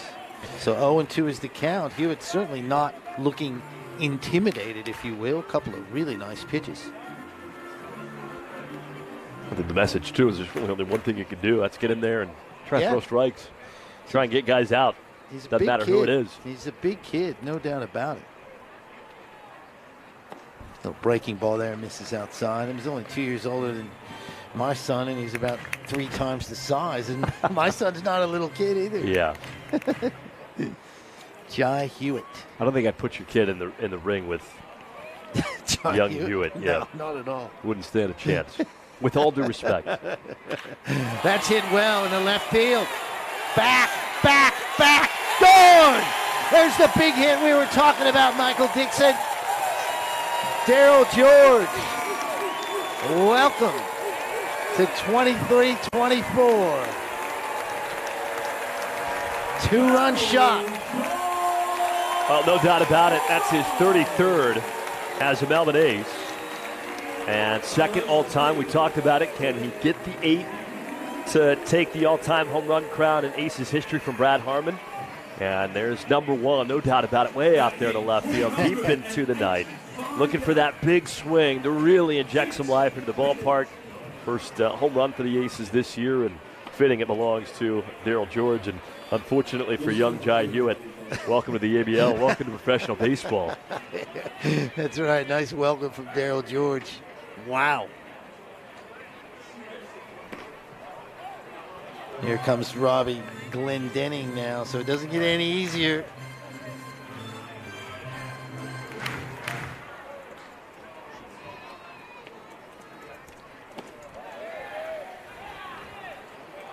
Went around. 2 strikes. So Ace is out to a 4-0 lead here in the bottom of the 5th. Big hit. And that's it. Punched him out. Good stuff from Hewitt getting rid of Glendenning, but not before he gives up a 2-run home run to Daryl George. Aces get 4 runs on 4 hits, and they lead it 4-0 here on Aces TV. We'll be back with the 6th inning after this. Aussie gardeners are best served by Aussie tools, built specifically for our unique environment and conditions. Back in the 1890s, Leonard Chambers and William Thompson started a beekeeping supply business in Melbourne. Little would they know that their company would go on to change how Australians garden for well over a century. Cyclone is ingrained into our country's history and our way of life. Our tools are long-lasting and purpose-built for hard work. We've been making quality tools for over a century. They last that long, you can hand them down to the next generation. Good, quality, honest product that the Australian people have grown to love. It's not an Aussie shed without a cyclone. My biggest takeaway of being here for 34 years is just a sense of pride in the product. Australians buy good products.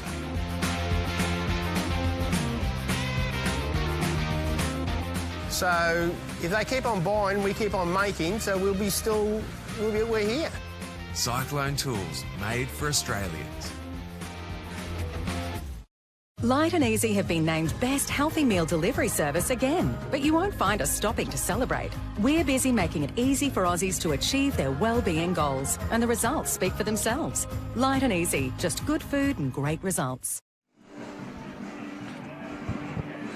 Melbourne Ballpark jumping after a 4-run 5th inning for the Aces, highlighted by Daryl George's 2-run home run. You can see some kids lined up along the fence down the right field line. That's getting ready to do the sprint across the field after Perth bats here in the top of the 6th. Haven't really been in this position before. Down 4-0. Lewis Thorpe on the mound. Face the top of the order, Tim Kennelly, Dallas Piguero, and Ryan Spikes. And that's lined into center field. Going to be a tough play. And it gets past Sugasawa. And it's going to be a leadoff single for Tim Kennelly. Just when the Aces look in control of things, Michael, you get a veteran like Kennelly step up and lead off with a single. It's just the kind of stuff he does. Yeah, not a standard Kennelly single by any means, right? Kind of a flare out there to left center field. Sugasawa very nearly made a nice catch, but not much he could do, and it is a leadoff single. Thorpe with a 4-0 lead. You'd love to see a shutdown, scoreless inning, but got some work to do. That's in the dirt to Piguero. He's 0 for 2 tonight. A very uncharacteristic slow night for the youngster, Dallas Piguero.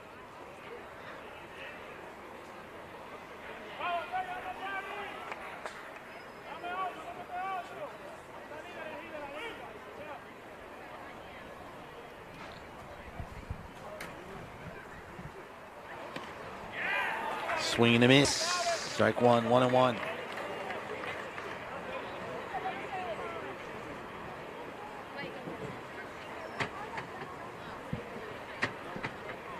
Kennelly on first.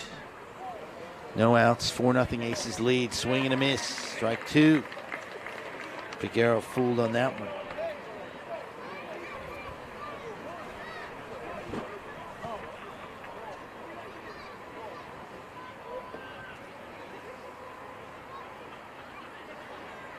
Got him swinging. Great stuff, Lewis Thorpe. 5th strikeout of the night. 1 away. Nice response to the Kennelly single. Figueroa down on strikes, and 5 strikeouts for Thorpe, only 1 walk. He really has looked good, I think, in his 2023-24 debut. You knew you'd see a pretty calm and composed Lewis Thorpe, but it is a tough lineup, and he's navigated it quite well.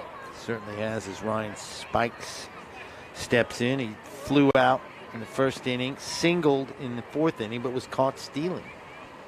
Imagine that. Well, we haven't seen enough of those. Caught stealing theme round here. That's a foul ball that almost clips Martinez in the on-deck circle. 1-1 is the count. Aces got 4. The bottom of the 5th to open up a 4-zip lead here in a very important game for them in just the 3rd game of the season. Big breaking ball misses there. 2 balls and 1 strike.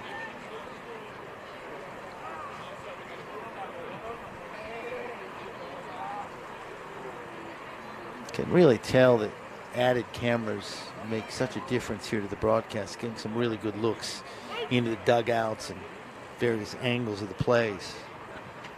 Really makes it fun. Fun for us and hopefully fun for those watching. 2-1 pitch coming up here. Thorpe waiting for a signal. I think only half the people watching have it on mute. That's hit sharply to short. Glendening makes the play. Wisely holds on to it. 2 down. Kind of similar to the mishap we saw from Smybert in the bottom of the 5th with the throwback to first when you never really had much of a chance to get the double play. And Glendening never had much of a chance there with Kennelly, smart base runner, been around for a long time, so we didn't venture too far off the bag. This is we're almost certainly going to get an out there of some sort, no matter what happened once Glendening got to the ball, but catches in the air, and 2 outs for Thorpe after the single. Here's Raudelis Martinez, struck out looking last time up. He's 0 for 2 tonight.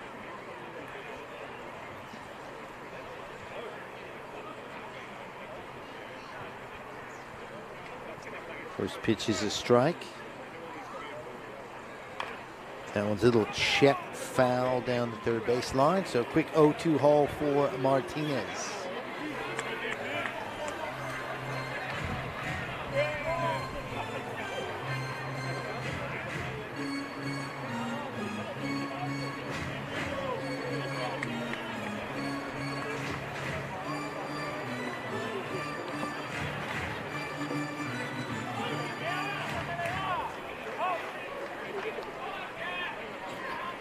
O2 pitch coming up.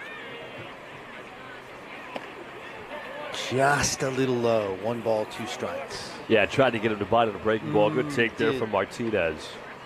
Threw what he wanted and in a pretty good location, but Martinez lays off, and Thorpe has just a little more work to do here in this 6th inning. Lefty to lefty matchup here. Thorpe. That missed outside. 2-2. 2's across the board. 2 strikes. 2 balls, 2 strikes, 2 outs. Aces lead 4-zip.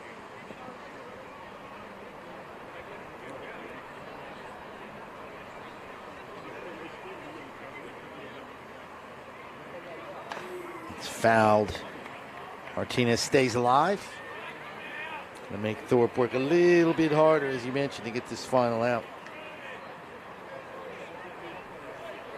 Gotta look at that last play. Fouled right off the foot.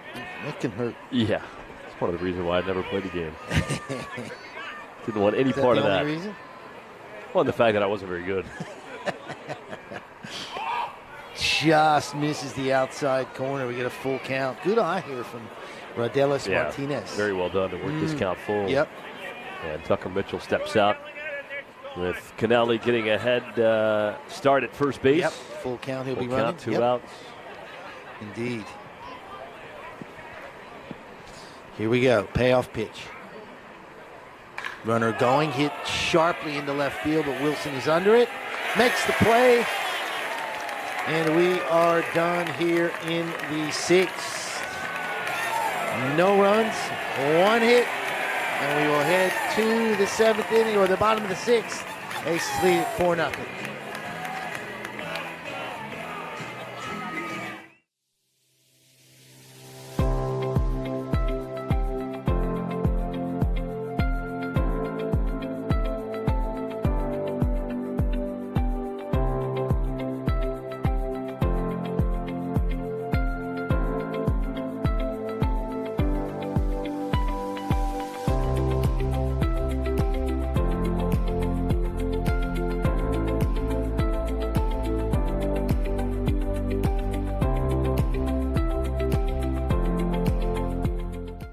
All-Star Access Hire are your access equipment specialists. We have an extensive range of state-of-the-art equipment and we pride ourselves on delivering outstanding customer service. We have the youngest fleet of equipment in Victoria and we are consistently adding new machines. We get to know our customers and form partnerships with them. This video is of our partnership with the Victorian Government at Reservoir Station. All-Star Access Hire are proud sponsors of the Melbourne Aces and our All-Star Bar.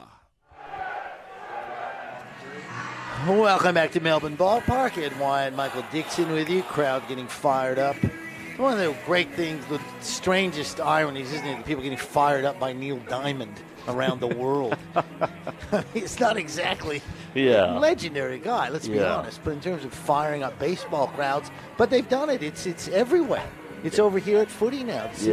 Sydney Swans use it. It's everywhere.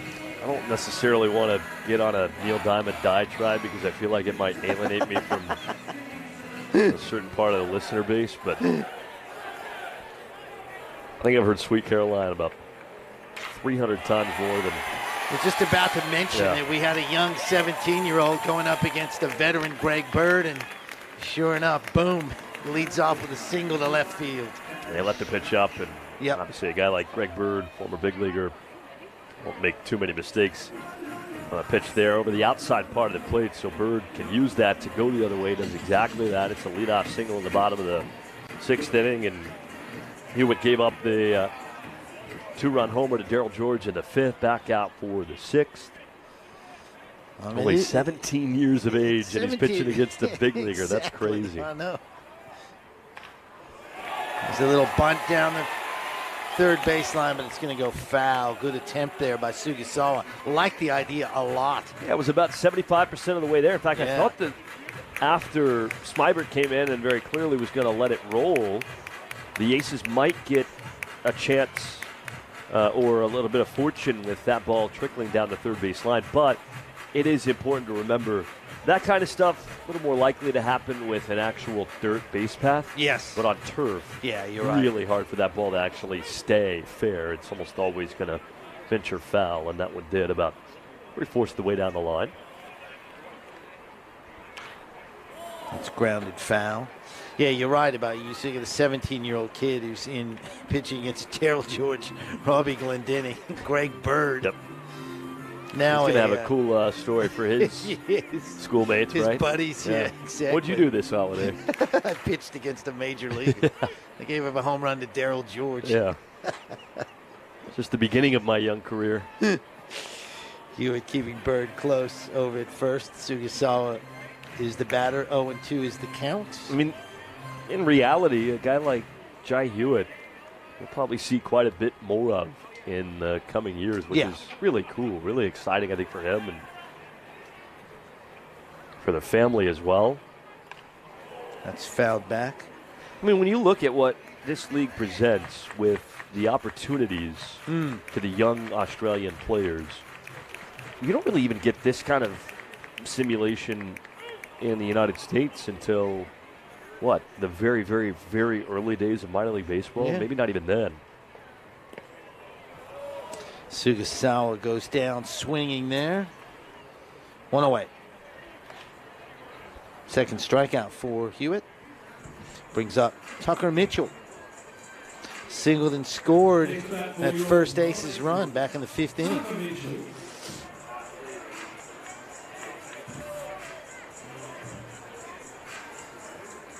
Got Mitchell, then Fukunaga after that here in the 6th. Swing and a miss. Strike 1.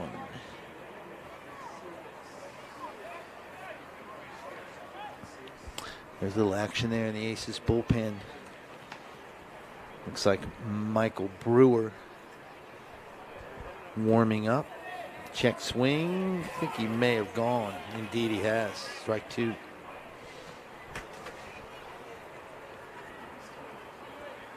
Talked about this being close to a must-win game for the Aces. They put themselves in a really good position at the moment, leading 4-0, but still long way to go. It's only the bottom of the 6th. That bounces at the plate, straight up in the air. And that's going to push Bird down to second. Combs couldn't handle it. Well, talking about, we're getting another look at this ball in the dirt. Yeah, hit the plate, yeah, I think. Hit the plate. Not Straight really up. much that the catcher could have done there. Not at all. So a wild pitch moves Bird into scoring position. But talk about 3-0 start, 0-3 start. About looks like Adelaide on its way to a 3-0 start. Thing about this one is, right, you lose the first 2, you win this one, you win tomorrow, you've come out with a split. Yeah. And that's not bad, right? It's really good team. Yeah. And there are still some players, I think, coming in. So yeah, Melbourne isn't quite 100% just yet. But that's why this is such a crucial one. And that one gets away from Coombs as well. And you're going to move Bird all the way down to third. So another runner in scoring position for the Aces. 1 out.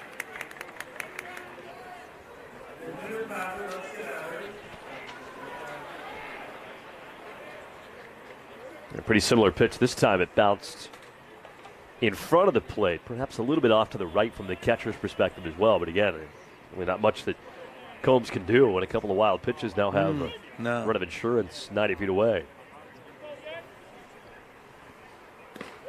3-2 pitch. Looked like it hit the outside corner. Umpire says no. Mitchell shuffles off to first with a walk. Runners at the corners. Got to look at that again. Oh, man, that's close, yeah. It was close. Maybe a little outside.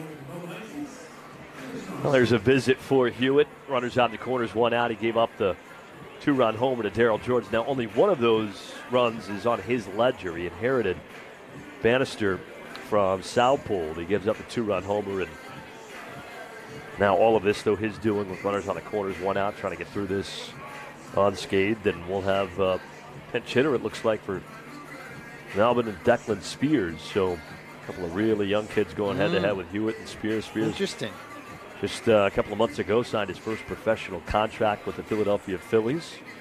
So Declan Spears in pretty good spot in his young professional career. And also a guy who played for Team Australia in the Under-18 World Cup under a guy across the diamond who knows him well, and Perth manager Andy Kyle. So Andy Kyle knows Declan Spears. Declan Spears knows Andy Kyle. And now Declan Spears gets a chance for the first time here in 23-24.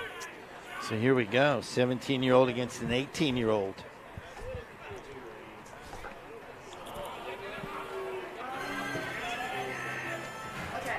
First pitch is a ball. 17-year-old pitcher, 18-year-old batter.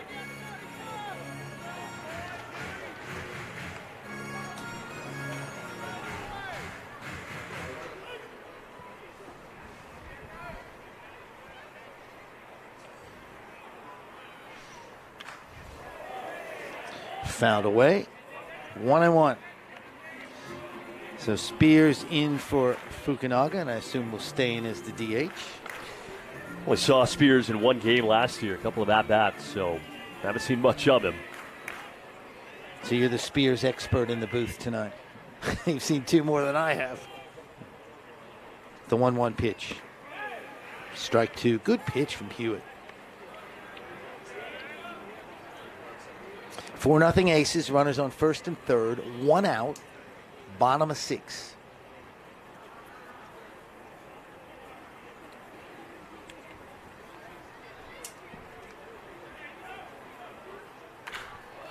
Fouled out of play. Spears stays alive.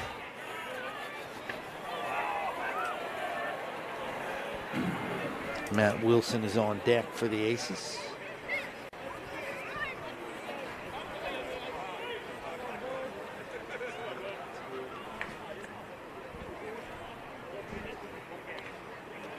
Stays alive with another foul.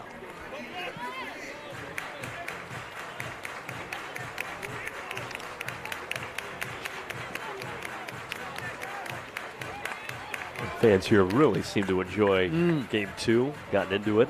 Still quite a few folks left over, even though it's been a long day at the ballpark. A little chilly, too. Got him on a good pitch. So Spears goes down looking. 2 outs, brings up Matt Wilson. Third strikeout for Hewitt. Yeah, you took the words right out of my mouth. He's given up the 2-run home run, but about 3 strikeouts in his ABL debut. Only 17 years of age. Struck out Glendening and Sugisawa. And now Spears pinch hitting for Fukunaga. Here's Matt Wilson. Sort of a soft looper that Smybert takes care of. And that'll do us for the 6th inning. Aces still lead at 4-0. We will move to the top of the 7th here on Aces TV. Back after this.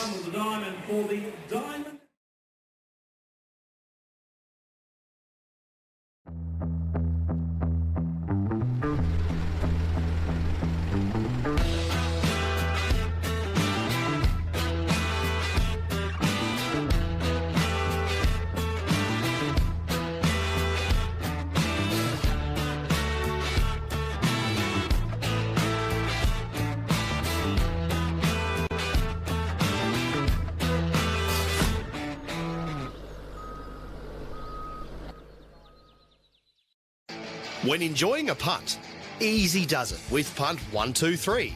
Punt123.bet is your home for all your punting needs with same race multis and same game multi options, including daily promotions on all the major sporting and racing events. It's punting made easy. Get in the game with Punt 123. Visit punt123.bet or download the app today. Gamble responsibly. If gambling becomes an issue for you, call 1-800-858-858.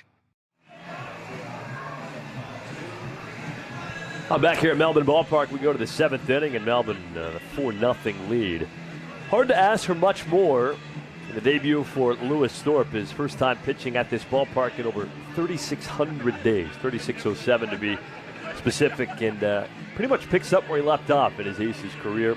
He was great against Perth and his most recent start all the way back in 2014, and 6 scoreless, 4 hits, walked 1, struck out 5. And as we go to the 7th on a cool November night here in Melbourne, we see the debut of Texas Rangers righty Michael Brewer. So Brewer takes over, 196 centimeters, 97 kilos, 23 years of age. He is an American and one of 3 Rangers who have come over to play for Melbourne this Australian summer and American winter.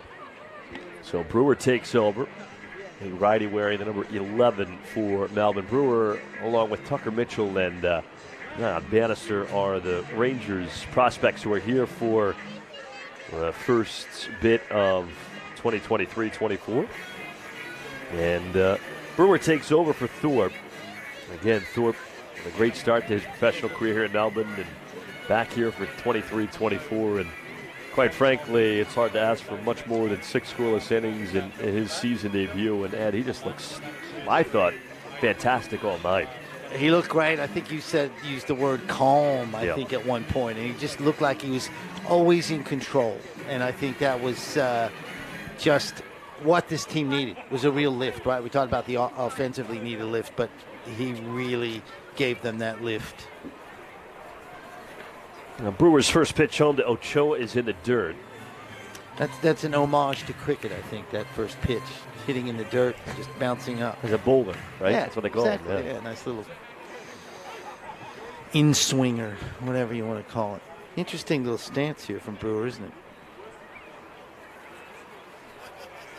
He's got a very wide base, to say the least. 1 ball, 1 strike to Ochoa, who's 1 for 2 in the game. So Brewer, 32nd round pick of the Rangers out of Hillsborough High School in Missouri. Hillsborough, Missouri. So from I saw that. Midwest. Thought it was Hillsborough, Oregon, which is a suburb of Portland, but it's Missouri. Yeah, Hillsborough, Missouri. He is a good old Midwestern boy.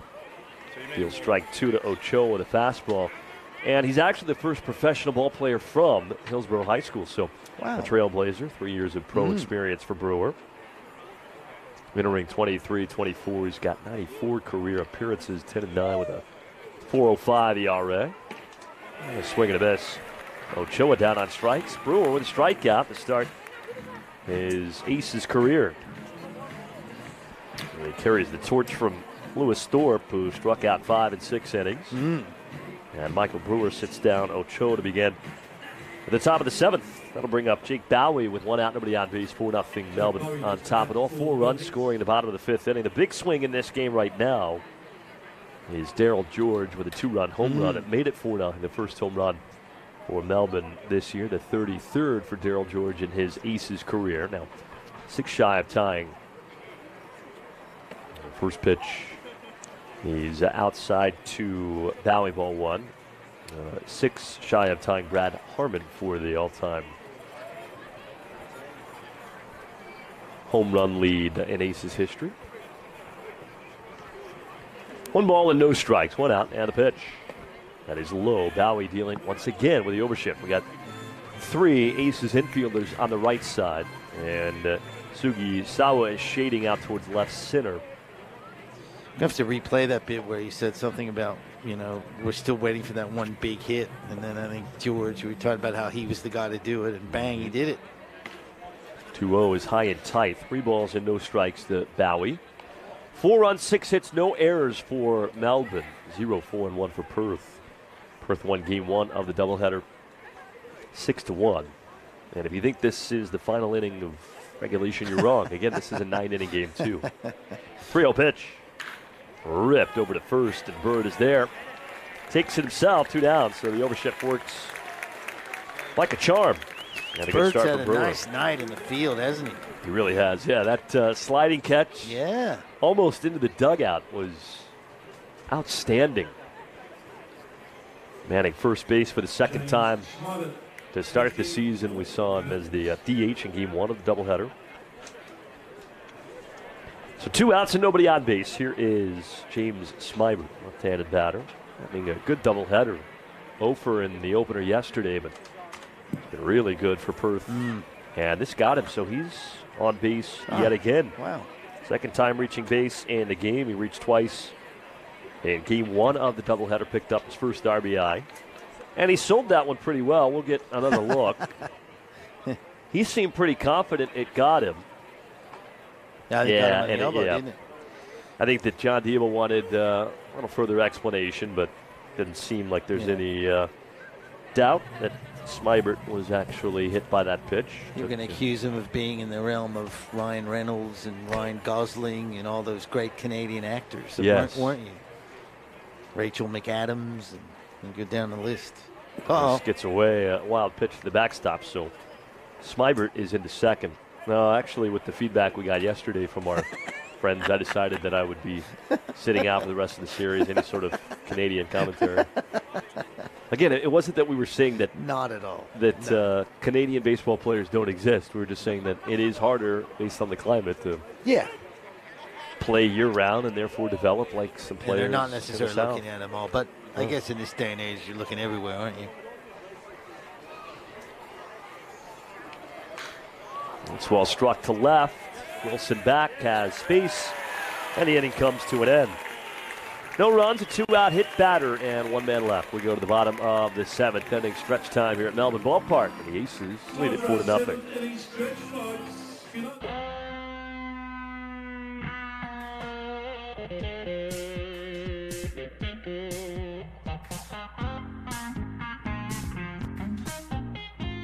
One Love is there for the moments with the people you love the most. To share the highs and the lows together. It's the one for all people, all times, and all places. Brick Lane's One Love Pale Ale. It's the one for all. Oh, we've been there for every game of 4 and 25. When Meatloaf overcooked it and Gregan saved that try. When Brownie takes one for the team and Bradbury skated by. This golden crusty pastry watched as Taylor kick the sky. When Ben Simmons makes a 3, we give a big high five. What future sport looks like just won't be right without a pie. Oh, what a lovely pie, me mates are 4 and 25. Oi!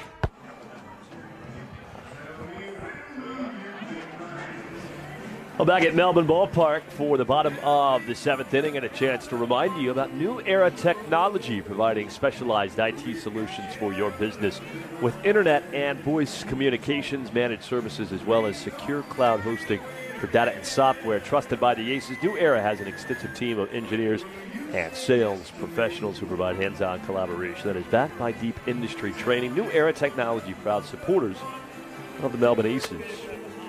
Well, there is Maverick, as there they call him, and I don't think I'm anywhere close to as athletic as Maverick. Good athlete. Very, very good athlete, without a doubt. Maverick and the Aces dancers pretty much go hand in hand with what they're able to do each and every day. Clayton Kershaw made it from Highland Park to Melbourne for the game.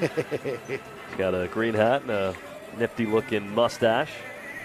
And a new pitcher for Perth. It's the left-hander Todd Hatcher, Aussie native. He's another young kid. He's 23, so he's older than Hewitt, but making his ABL debut playing for a local club in WA, the Morley Braves. So another youngster kind of chucked into the ABL fire. So from Hewitt to Hatcher in a punt 1-2-3 pitching change, with Melbourne up 4-0 in the bottom of the 7th inning. Michael Dixon and Ed Wyatt saying hello. Game 2 of this doubleheader from the broadcast booth behind home plate at Melbourne Ballpark.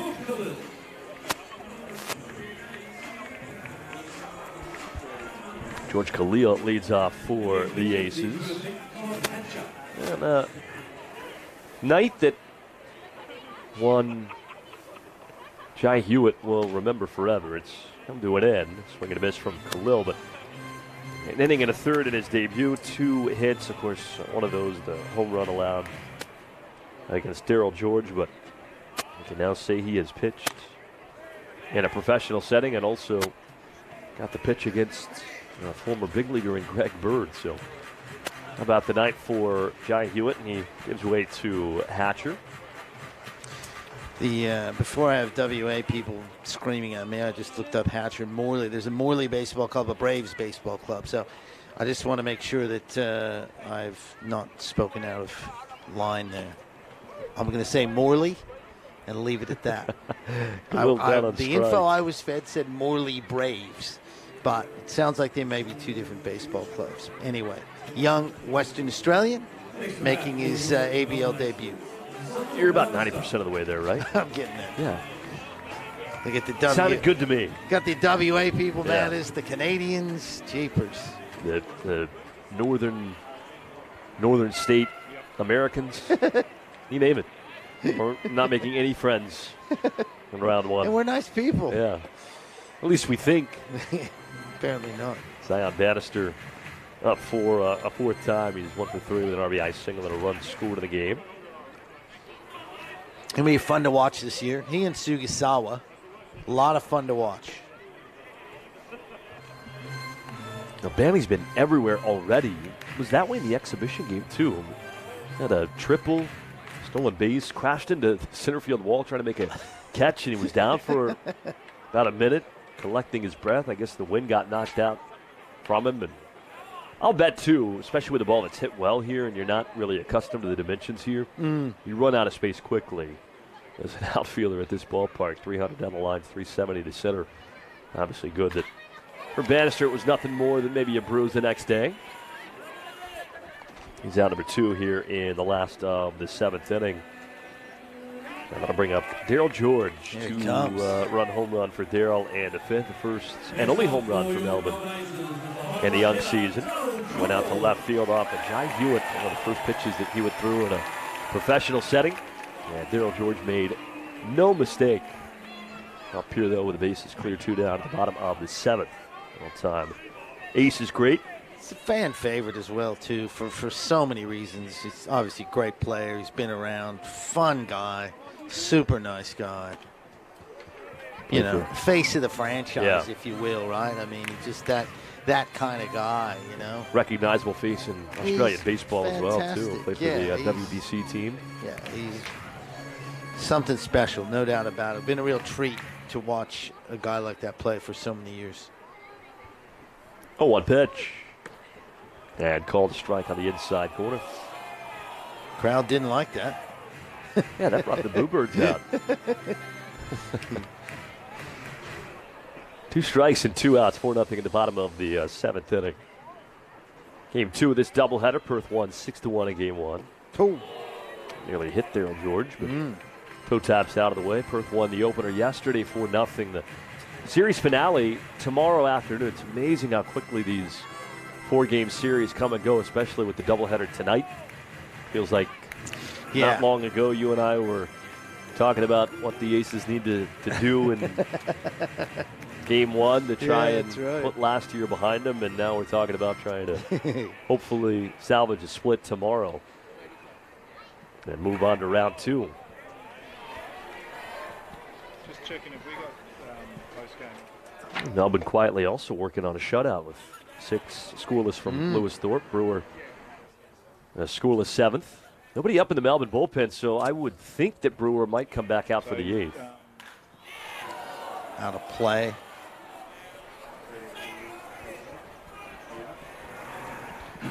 Warwick Southpold, 4 2/3, 4 hits, 3 runs, 1 walk, 3 strikeouts. Hewitt an inning and a third in relief, and Hatcher on for the 7th. Looking for a 1-2-3 frame. The count is full. Good work by Darryl George. Don't want to give the Aces any ideas, but years ago they used to sponsor the foul balls, and you'd have to say every time they fell that, then this foul ball sponsored by guys who fell off 9 in a row. Yep. And another foul ball brought to you by. It's one of the best bangs for your buck for a sponsor. It is. Oh, that's well hit to right field. Ochoa back on the track at the wall, and this ball is gone. Darryl George with his 2nd tonight. A solo homer in the bottom of the 7th. He inches closer to the all-time record, and it's 5-0.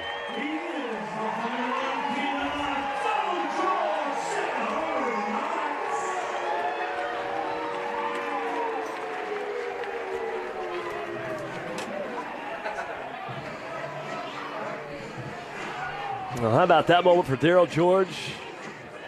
Tapping up his teammates in the dugout. Goes the opposite way for his 2nd home run tonight. And the Aces now lead at 5-0. We need to milk that a little bit longer. Glendenning is in the box before George even got a chance to run up and down the dugout. Let's milk that a little bit more. That was something special. Darryl George doing it again.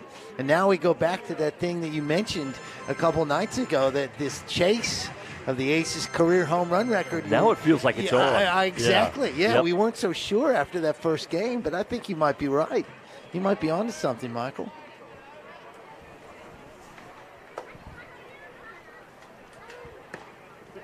Well, Darryl George with another multi-home run game. In fact, hit 3 in a game against Perth. The only time an Ace has done that all the way back on January 27th of 2018. A lot of 2 home run games in franchise history. And for Darryl George, that his 4th multi-home run game. This is well hit deep left center field. That ball is gone. Back-to-back, first Darryl George and now Robbie Glendenning. And the Aces have broken out in a big way. 3 home runs tonight and now a 6-0 lead at the bottom of the 7th. There we go. We talked about needing some fireworks on the field, not after the game. We got them tonight. Back-to-back home runs, 3 on the night for the Aces. And that's great. You can see Glendenning in the dugout. The Aces are pumped. The energy's up. Here we go. Surrounding him in the corner. Well, Glendenning with a home run, his first of the year. The Aces without a home run in the first 2 games, and now they've hit 3 in Game 3 of this series, Game 2 of the doubleheader. So they have broken out in a big way on offense. Here's Greg Bird. And dare I say, he gets a pitch to hit, we could be talking about 3 in a row. He'd be liking his chances, I think, here against the young pitcher who's a little bit rattled. Mound has to feel pretty lonely right now for young Todd Hatcher trying to get through the rest of this inning, but Darryl George takes him deep. Robbie Glendenning takes him deep, and he's giving up back-to-back home runs, and now behind the count 2-0 to an ex-big leaguer. That's a nice pitch. Comes in with a breaking ball that Bird wasn't ready to deal with.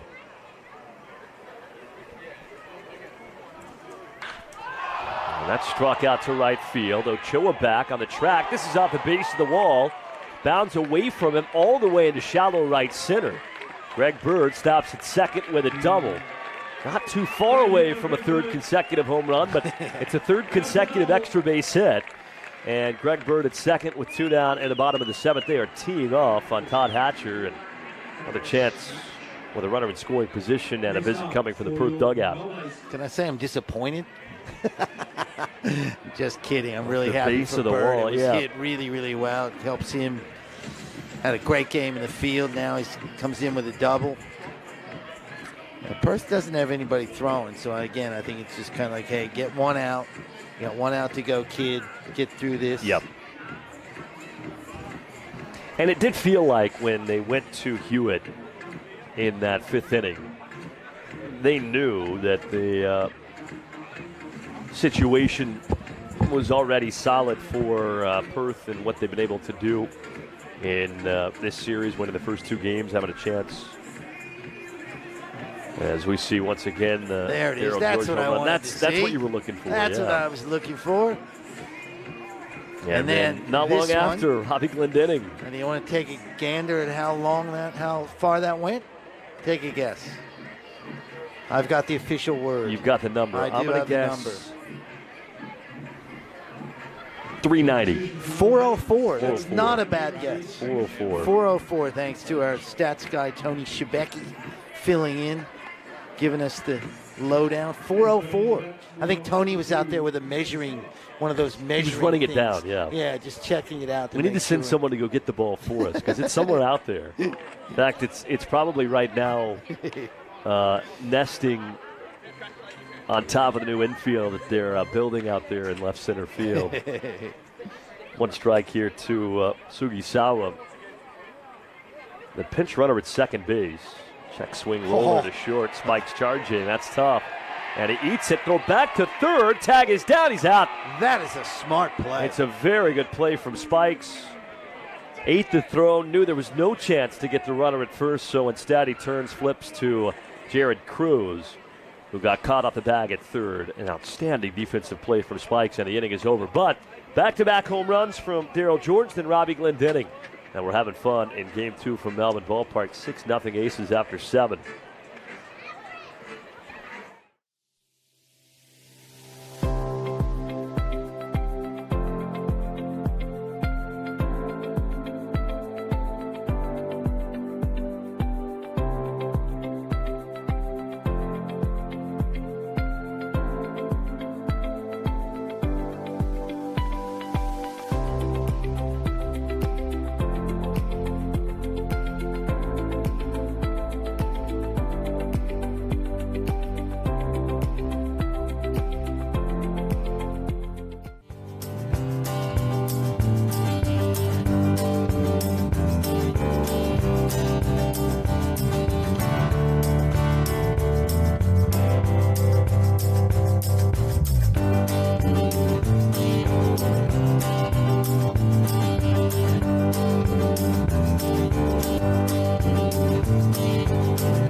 Light and Easy have been named Best Healthy Meal Delivery Service again, but you won't find us stopping to celebrate. We're busy making it easy for Aussies to achieve their well-being goals, and the results speak for themselves. Light and Easy, just good food and great results.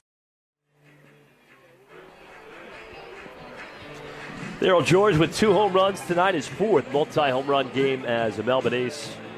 He's now got 34 in his Aces career, and that chase for the all-time franchise home run record is on. He's trailing Harmon now by 5, and so you and I talked about it off the top yesterday. Could Daryl George chase that number down? He needs 8 to be the all-time leader. He's now got 2 in very short order tonight. 2-run homer, the 5th solo homer of the 7th. And had a lot of fun here in Melbourne Ballpark in Game 2 of this doubleheader. The Aces trying to get off the schneid win for the first time this season.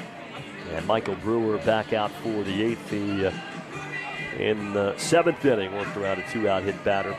Struck out 1 and pitched a scoreless frame. Lewis Thorpe right now feels almost like, based on what we've seen on offense, a footnote. 6 scoreless with only 4 hits, 1 walk, 5 strikeouts. Lewis Thorpe was fantastic, but we were entering tonight's game, especially Game 2 of the doubleheader, hoping the offense could break out a little bit, hoping you had some big swings coming from the guys in the middle of the order, and we've seen exactly that here tonight. Daryl George with a couple of home runs, Robbie Glendening with 1, Greg Bird after the back-to-back homers from George and Glendening with the double off the base of the wall in right field, so only a handful of feet away from back-to-back-to-back. Liam Collins leads off in the 8th. Speaking of Bird, he's now left the game. Daryl George moves from 3rd to 1st, and Jared Cruz takes over George's spot at 3rd base.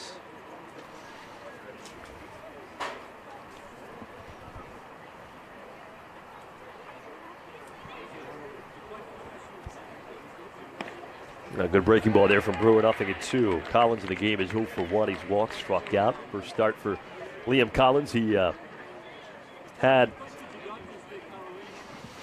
a cameo in Game 1 of the doubleheader, coming on in relief for, shall I say, in replacement of Bojarski, who left the game with an injury. Awkward slide at second base and walked very gingerly off. Figured we probably wouldn't see him in Game 2 of the doubleheader.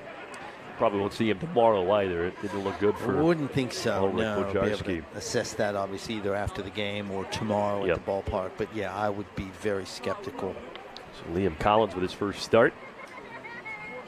0 for his first 3, but does have a walk. 3 strikeouts. Gonna make it 4. He's down looking. Good pitch there from Brewer. And 1 out in the Perth 8th. That'll bring up Tim Cannelli. Don't want to speak too soon, but Brewer looks pretty good in the limited exposure that we've seen. It's going to be important.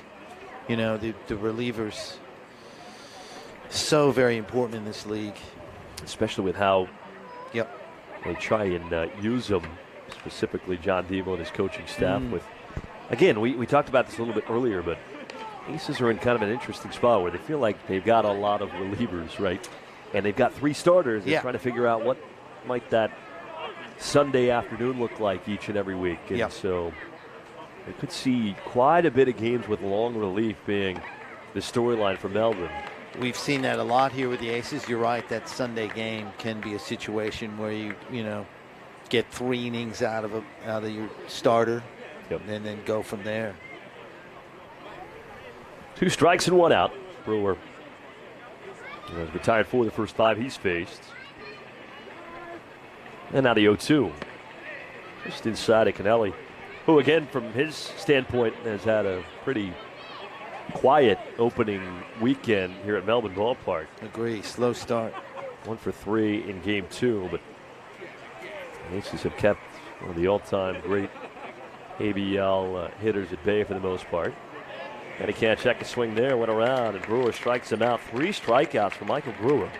2 outs here in the 8th inning. Back-to-back Ks for the Texas Rangers product, and that'll bring up Dallas Peguero. He's 0 for 3 tonight, so the hottest hitter coming into this game. But really struggled tonight against Thorpe. Ground out, pop out, and then strikeout as well. Fouled back by Peguero. Sets up an interesting game 4. Neither team has announced the starting pitcher just yet. Any inkling? Any thoughts? I have no idea. Yeah. I think it's case by case for both teams. Good pitch. And I know, too, the way the league is set up makes sense. You got to play the 4-game series, but the 4-game series each and every weekend could be tough, really, with the roster limitations that each team has. Yeah, agree. It's just tough. Here's the 0-2. Just inside, especially nowadays in baseball where starting pitchers are going shorter and shorter in the games. Crowd wanted that one. Yep. A little bit low. I think it was, yeah. And Mitchell tried to frame it. A couple of Rangers teammates, battery mates here in the 8th inning. 1-2. Crowd getting fired up. And a pitch. Just inside. Mitchell tried to frame it again. Everybody was ready for that to be strike 3, but I do think that one was a little bit inside from where we were. Yeah. Yeah, definitely was. Now 2-2. Crowd doesn't want to hear it, though. Brewer trying to strike out the side. And he does exactly that. No, a foul tip. Oh. Peguero just I got was a ready piece. to write that down in my book. I had the pen poised.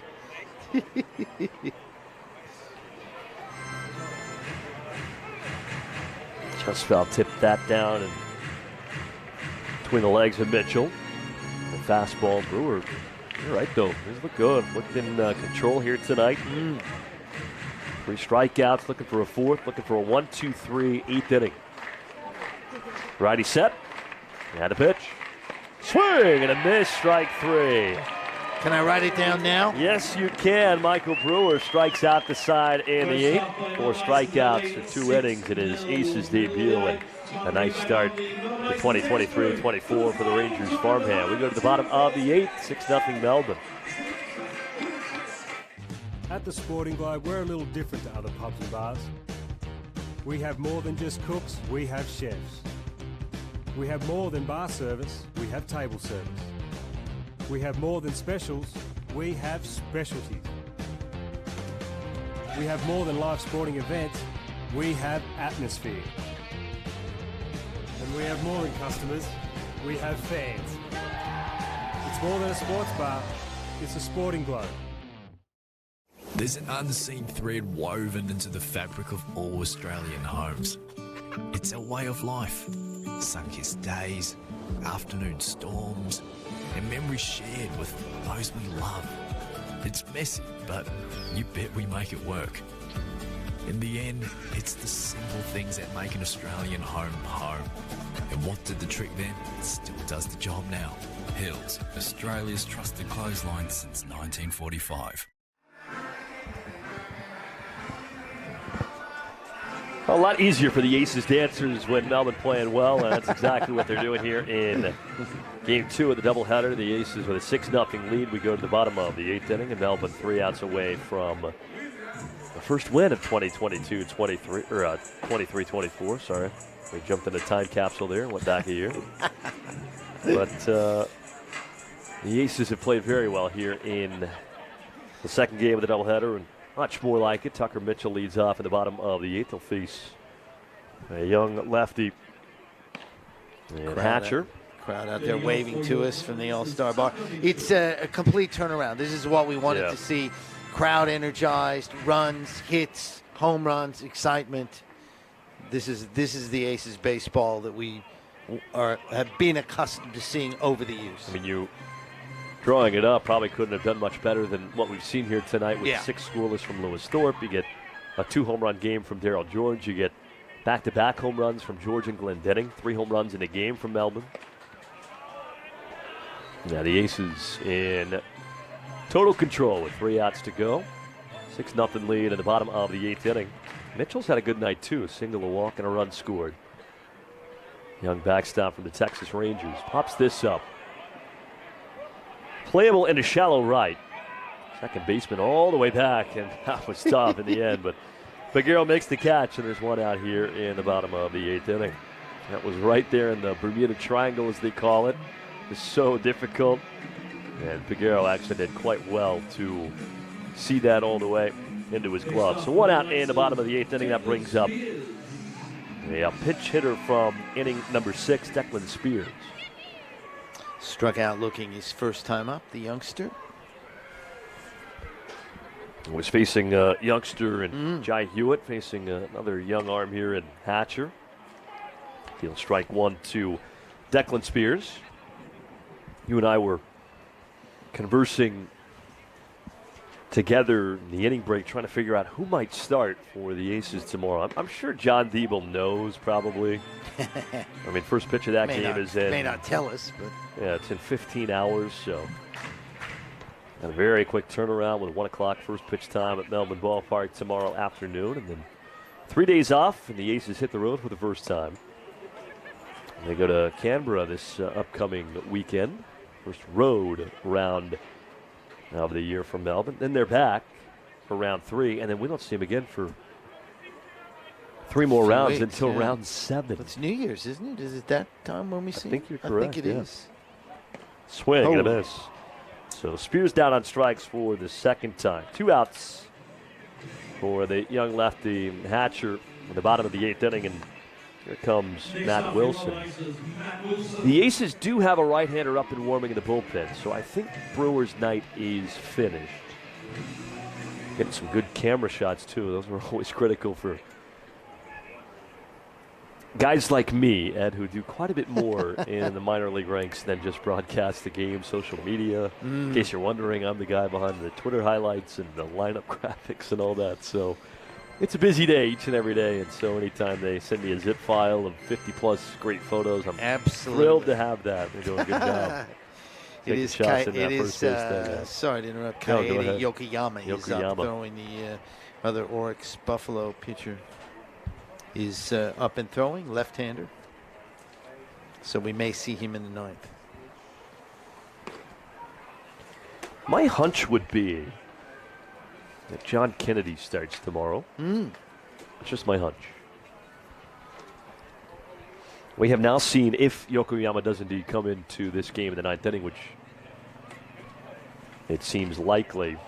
It's a good pitch there, but just a little bit inside the Matt Wilson, 2 balls and 2 strikes. You also do have Matt Wilson as an option. Keep that in mind. It's true, actually. I mean, he's a 2-way player right now for Melbourne. Yeah.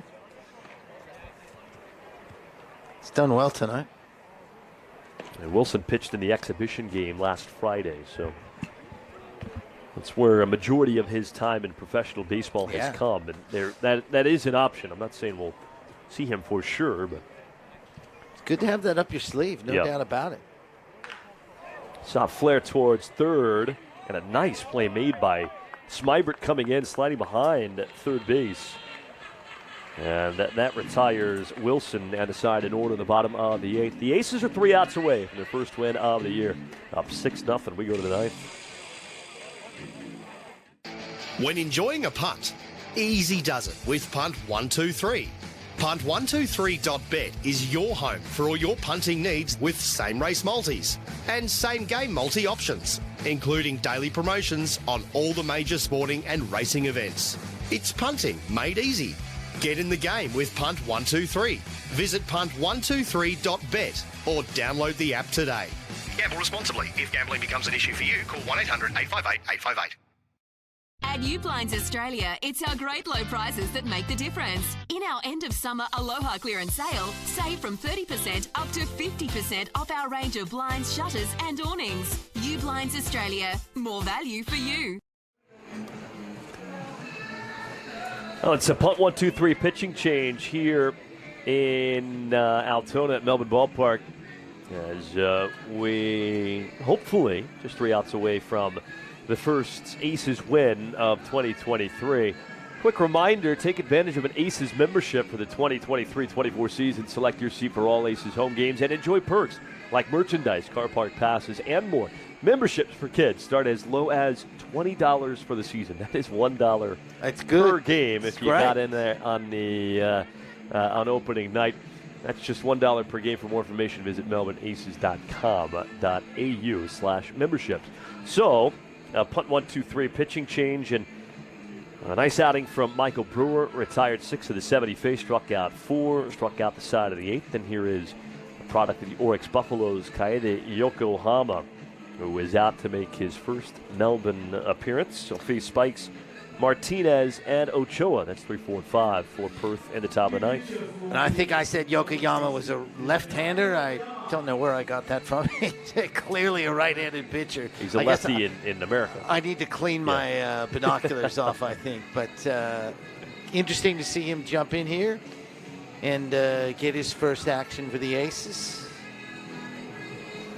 Well, the combination so far of Thorpe and Brewer, 8 innings, 4 hits, no runs, 1 walk, 9 strikeouts. Yeah, it's how about hard that? to ask for much more than that. And we talked a little bit about this in the bottom of the 8th inning, but in terms of script, trying to pick up your first win, needing to pick up your first win in Game 2 of the doubleheader, hard to imagine tonight going much better for Melbourne than it has with Thorpe and his return as good as he was. You also had a 2-home-run game from Darryl George. You had the back-to-back home runs. That's always exciting, especially for the newer baseball fans when the ball just keeps leaving the yard. Oh, yeah.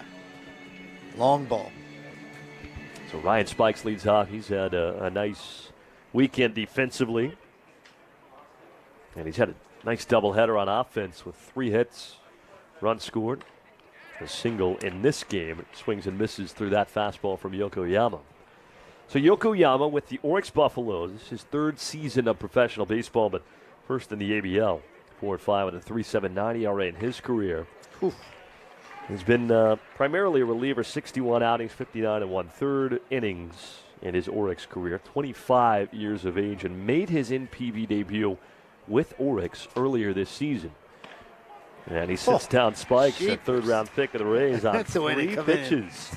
Come in and start your stint on the mound. Wow. That's a 10th strikeout for Melbourne pitching. That's 4 in a row, by the way. 3 in a row. Absolutely. Brewer struck out the side, and now a start here. Well, the numbers for Yokoyama, though he's young, have been good. And again, we talked yesterday about the way it works in Japan, pretty similar to the way it works in the USA, where Oryx has the MPB team, which would be the major league team, the premier team. But they also have an affiliate in it's the Western League. Yeah, the Japan Western League. And that's where Yokoyama has pitched the majority of his time. But he does have a little bit of MPB experience, and now the first 5 pitches he's thrown as Melbourne Ace have all gone for strikes. This is extraordinary. 2 strikes on Raul Martinez, the 0-2. And popped foul. Actually, they sneaked a pinch hitter in on us here. I think it's Did they? Armstrong sneaking in here and batting, yes. I just looked at that and said, that's not Martinez. Well, it's good to know for those scoring at home. Yes. Those still awake with us. So Armstrong is in pinch hitting. And that's ripped into left field for a 1-out single. How about that? Myron Armstrong with a 1-out single, and we saw him quite a bit in the first 2 games. Yep. DH'd, hit 9th in game 1 of the series, and then game 1 of the doubleheader, he played 2nd, hit 9th. 1 for 2 with a single, a walk, strikeout. Now he's got a base hit, the pinch hitting role here in the 9th inning. So 1 on, 1 out. Here is Ochoa. And the first pitch fastball, strike 1 from Kaede Yokoyama, who is filling up the strike zone. He just works quickly and fires strikes.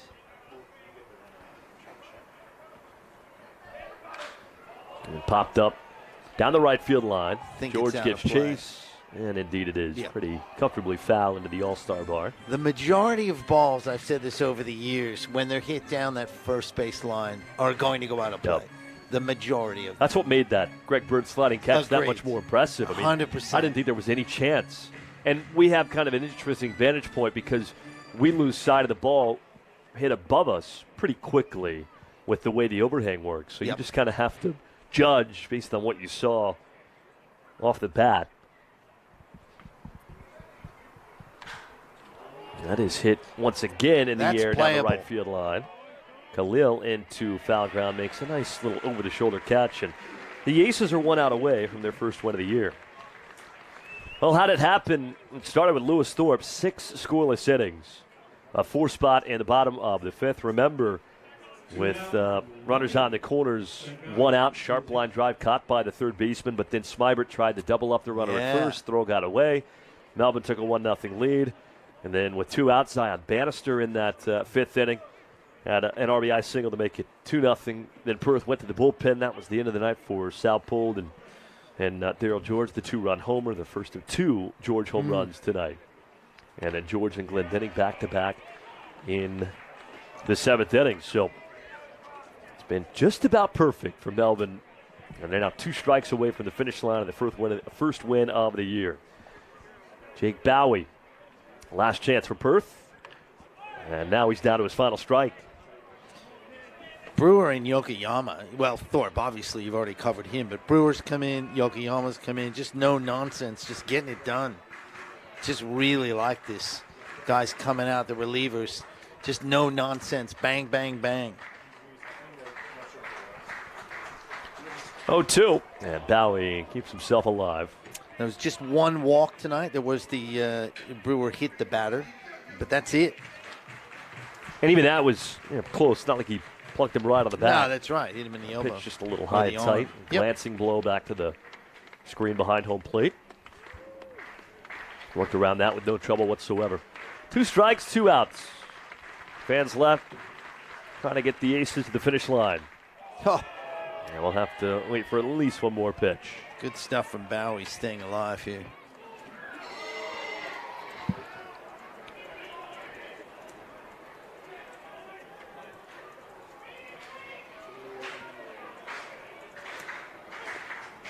Crowd ready for this one to end.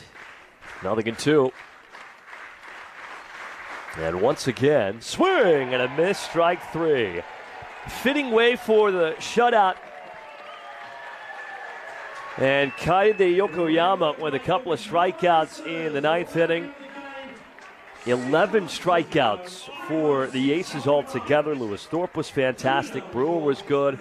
Yokoyama puts the finishing touches on Melbourne's first win of the season. How about the multi-home run game from Daryl George, who hopefully we'll be chatting with on the field momentarily. But a 6-0 win for Melbourne in Game 3 of the series, their first win of the year, the first of hopefully many. And you mentioned before the game, Ed, that they needed a win. It wasn't quite must-win, but it was a need-to win, and they put together a pretty perfect performance, all things considered. Yeah, absolutely right. We talked about the pitching, the hitting. This was a real team effort. It really was, and it's something that I know that John Diebel and Peter Moylan, the guys, will be excited about. An absolute needed win, and a win to get this season on track, and really special. Well, I believe Daryl George is standing by momentarily. The totals tonight, 6 runs, 10 hits, no errors for the Aces, no runs, 5 hits, and 1 error for Perth. Lewis Thorpe will pick up the win, and in his return to the mound at Melbourne Ballpark, what an outstanding effort it was from him, and the Aces broke things open with a 4 spot in the 5th, 2 home runs in the bottom of the 7th, and they are right now trying to get Daryl all hooked up and ready to go for this post-game interview, which hopefully I think... You're getting a real look, sorry to interrupt, at how a broadcast works, Michael, because you can see the camera down there, Andrew, with the camera. We're getting him mic'd up, showing Daryl where we are. We're generally in the booth. There he is. He can see us. Hey, Daryl, you got us? We had him momentarily. You got us? Well, he can hear us. Go ahead and give this a go. Daryl, welcome into the post-game show. First and foremost, your 4th multi-home run game. And we talked about it before that 5th inning. You guys needed that big swing. Did you feel that way personally, and how good did it feel to hit that first home run of the year?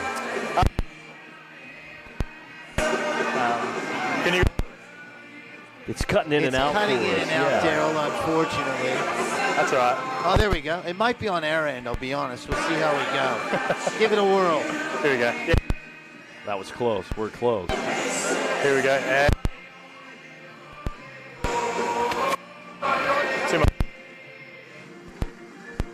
what about now? Here we go. Perfect. There we go. Yeah, now we got you. And it keeps cutting in and out. We're getting closer.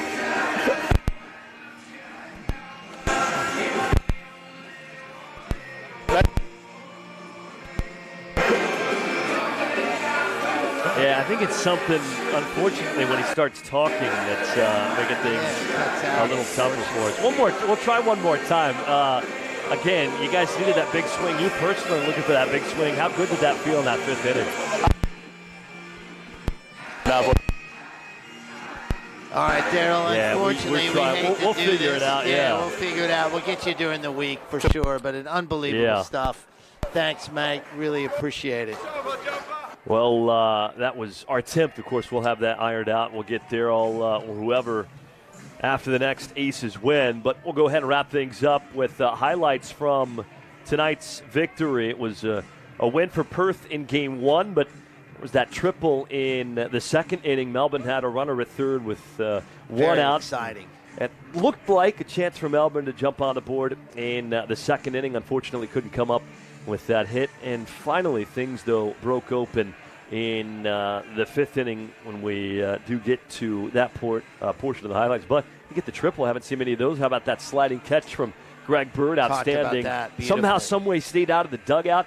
This was a theme tonight and has been a theme all series with Perth Beast. Yeah, I mean, it's unbelievable. This opened the scoring. Sharp line drive, perhaps a little bit overindulgent to try and turn two. That results in the first run coming in. You and I said the way that Melbourne is pitching in Game 2, one might be enough. Sure enough, it ended up being that. Yeah, correct. So that's how the Aces took the 1-0 lead on the errant throw from the third baseman, Smybert.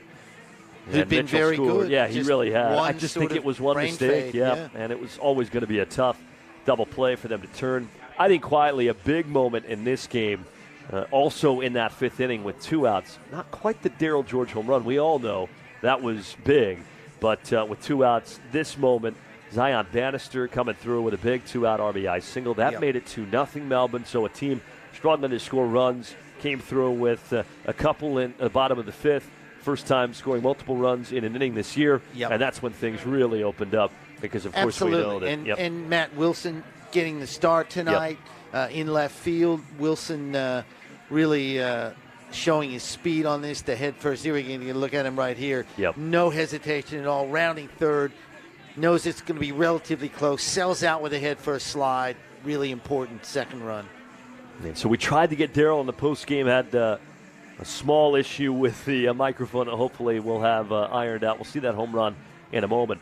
And here it was. He actually goes the opposite way after the Bannister home run. Beg your pardon. That was the first home run. He pulled out to left field. He goes the opposite way for home run number 2. But that was a big swing. We had said literally right before that, the Aces need a big moment, and he delivers. And he certainly delivered. And we talked about how sometimes you can't read a home run in this ballpark. We knew that was a home run. And he knew it, too, with the flip of the bat. Look how excited he is. Look at that. That is Bannister. Zion Bannister just enjoys playing the game. We know that. He's having a lot of fun. He was having fun with the kids. He loves running Bannister. Look from at that. side to side. Jumps on home plate. He loves it. These guys, they probably didn't even know each other existed until about a week ago, and they're having about as much fun. Not one, but two for Darryl George tonight. His fourth multi-home run game. This time he goes the opposite way.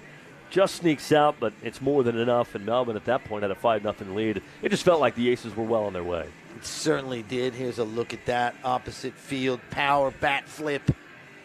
He knows it's gone. I'm a fan of that Darryl George bat flip, too. It's subtle. Not too, it's just he's been around. He's flipped a couple of bats in his career, and he did it in the first instance and again in the second, and this was fun, too. How about Robbie Glendening going out to deep left center field? 404 Not an feet. easy place to hit out of the ballpark here in Melbourne.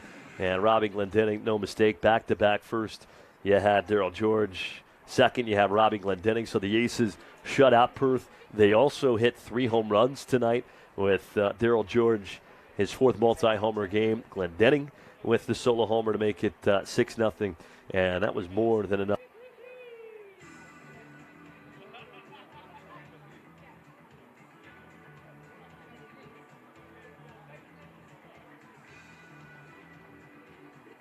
So, at Melbourne Ballpark, a doubleheader, a lot of baseball tonight. 16 innings to be exact, with 7 in Game 1, 9 in Game 2. But the Aces flipped that script. They needed to come out with a win in the second game of the doubleheader. They played about as well as you could have asked, and now you focus up for what is, I think, a pretty big game for this series tomorrow night. Yeah, bizarrely, the afternoon game sometimes it can almost seem like a throwaway game in the ABL. Not the case tomorrow. Aces want to win that, level this series at 2, come away with a split, and you're off and running into round 2 of the ABL.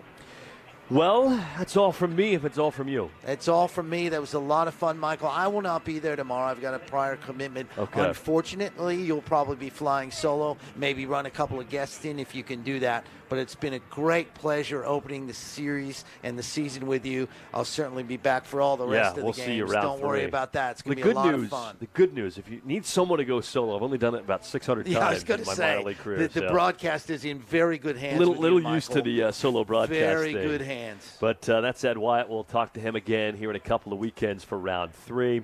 And for everybody, I make sure our Sportscast Australia crew can get off the air and go say hello to the family because they've been in the ballpark pretty much all day. They have been phenomenal. Let's go ahead and say adios. Perth takes game 1 6-1.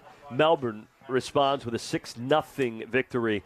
And game number 2, this doubleheader in the books. And these teams focus up for a big game for the Aces, try and salvage a split tomorrow. First pitch at 1 o'clock. We'll talk to you again tomorrow.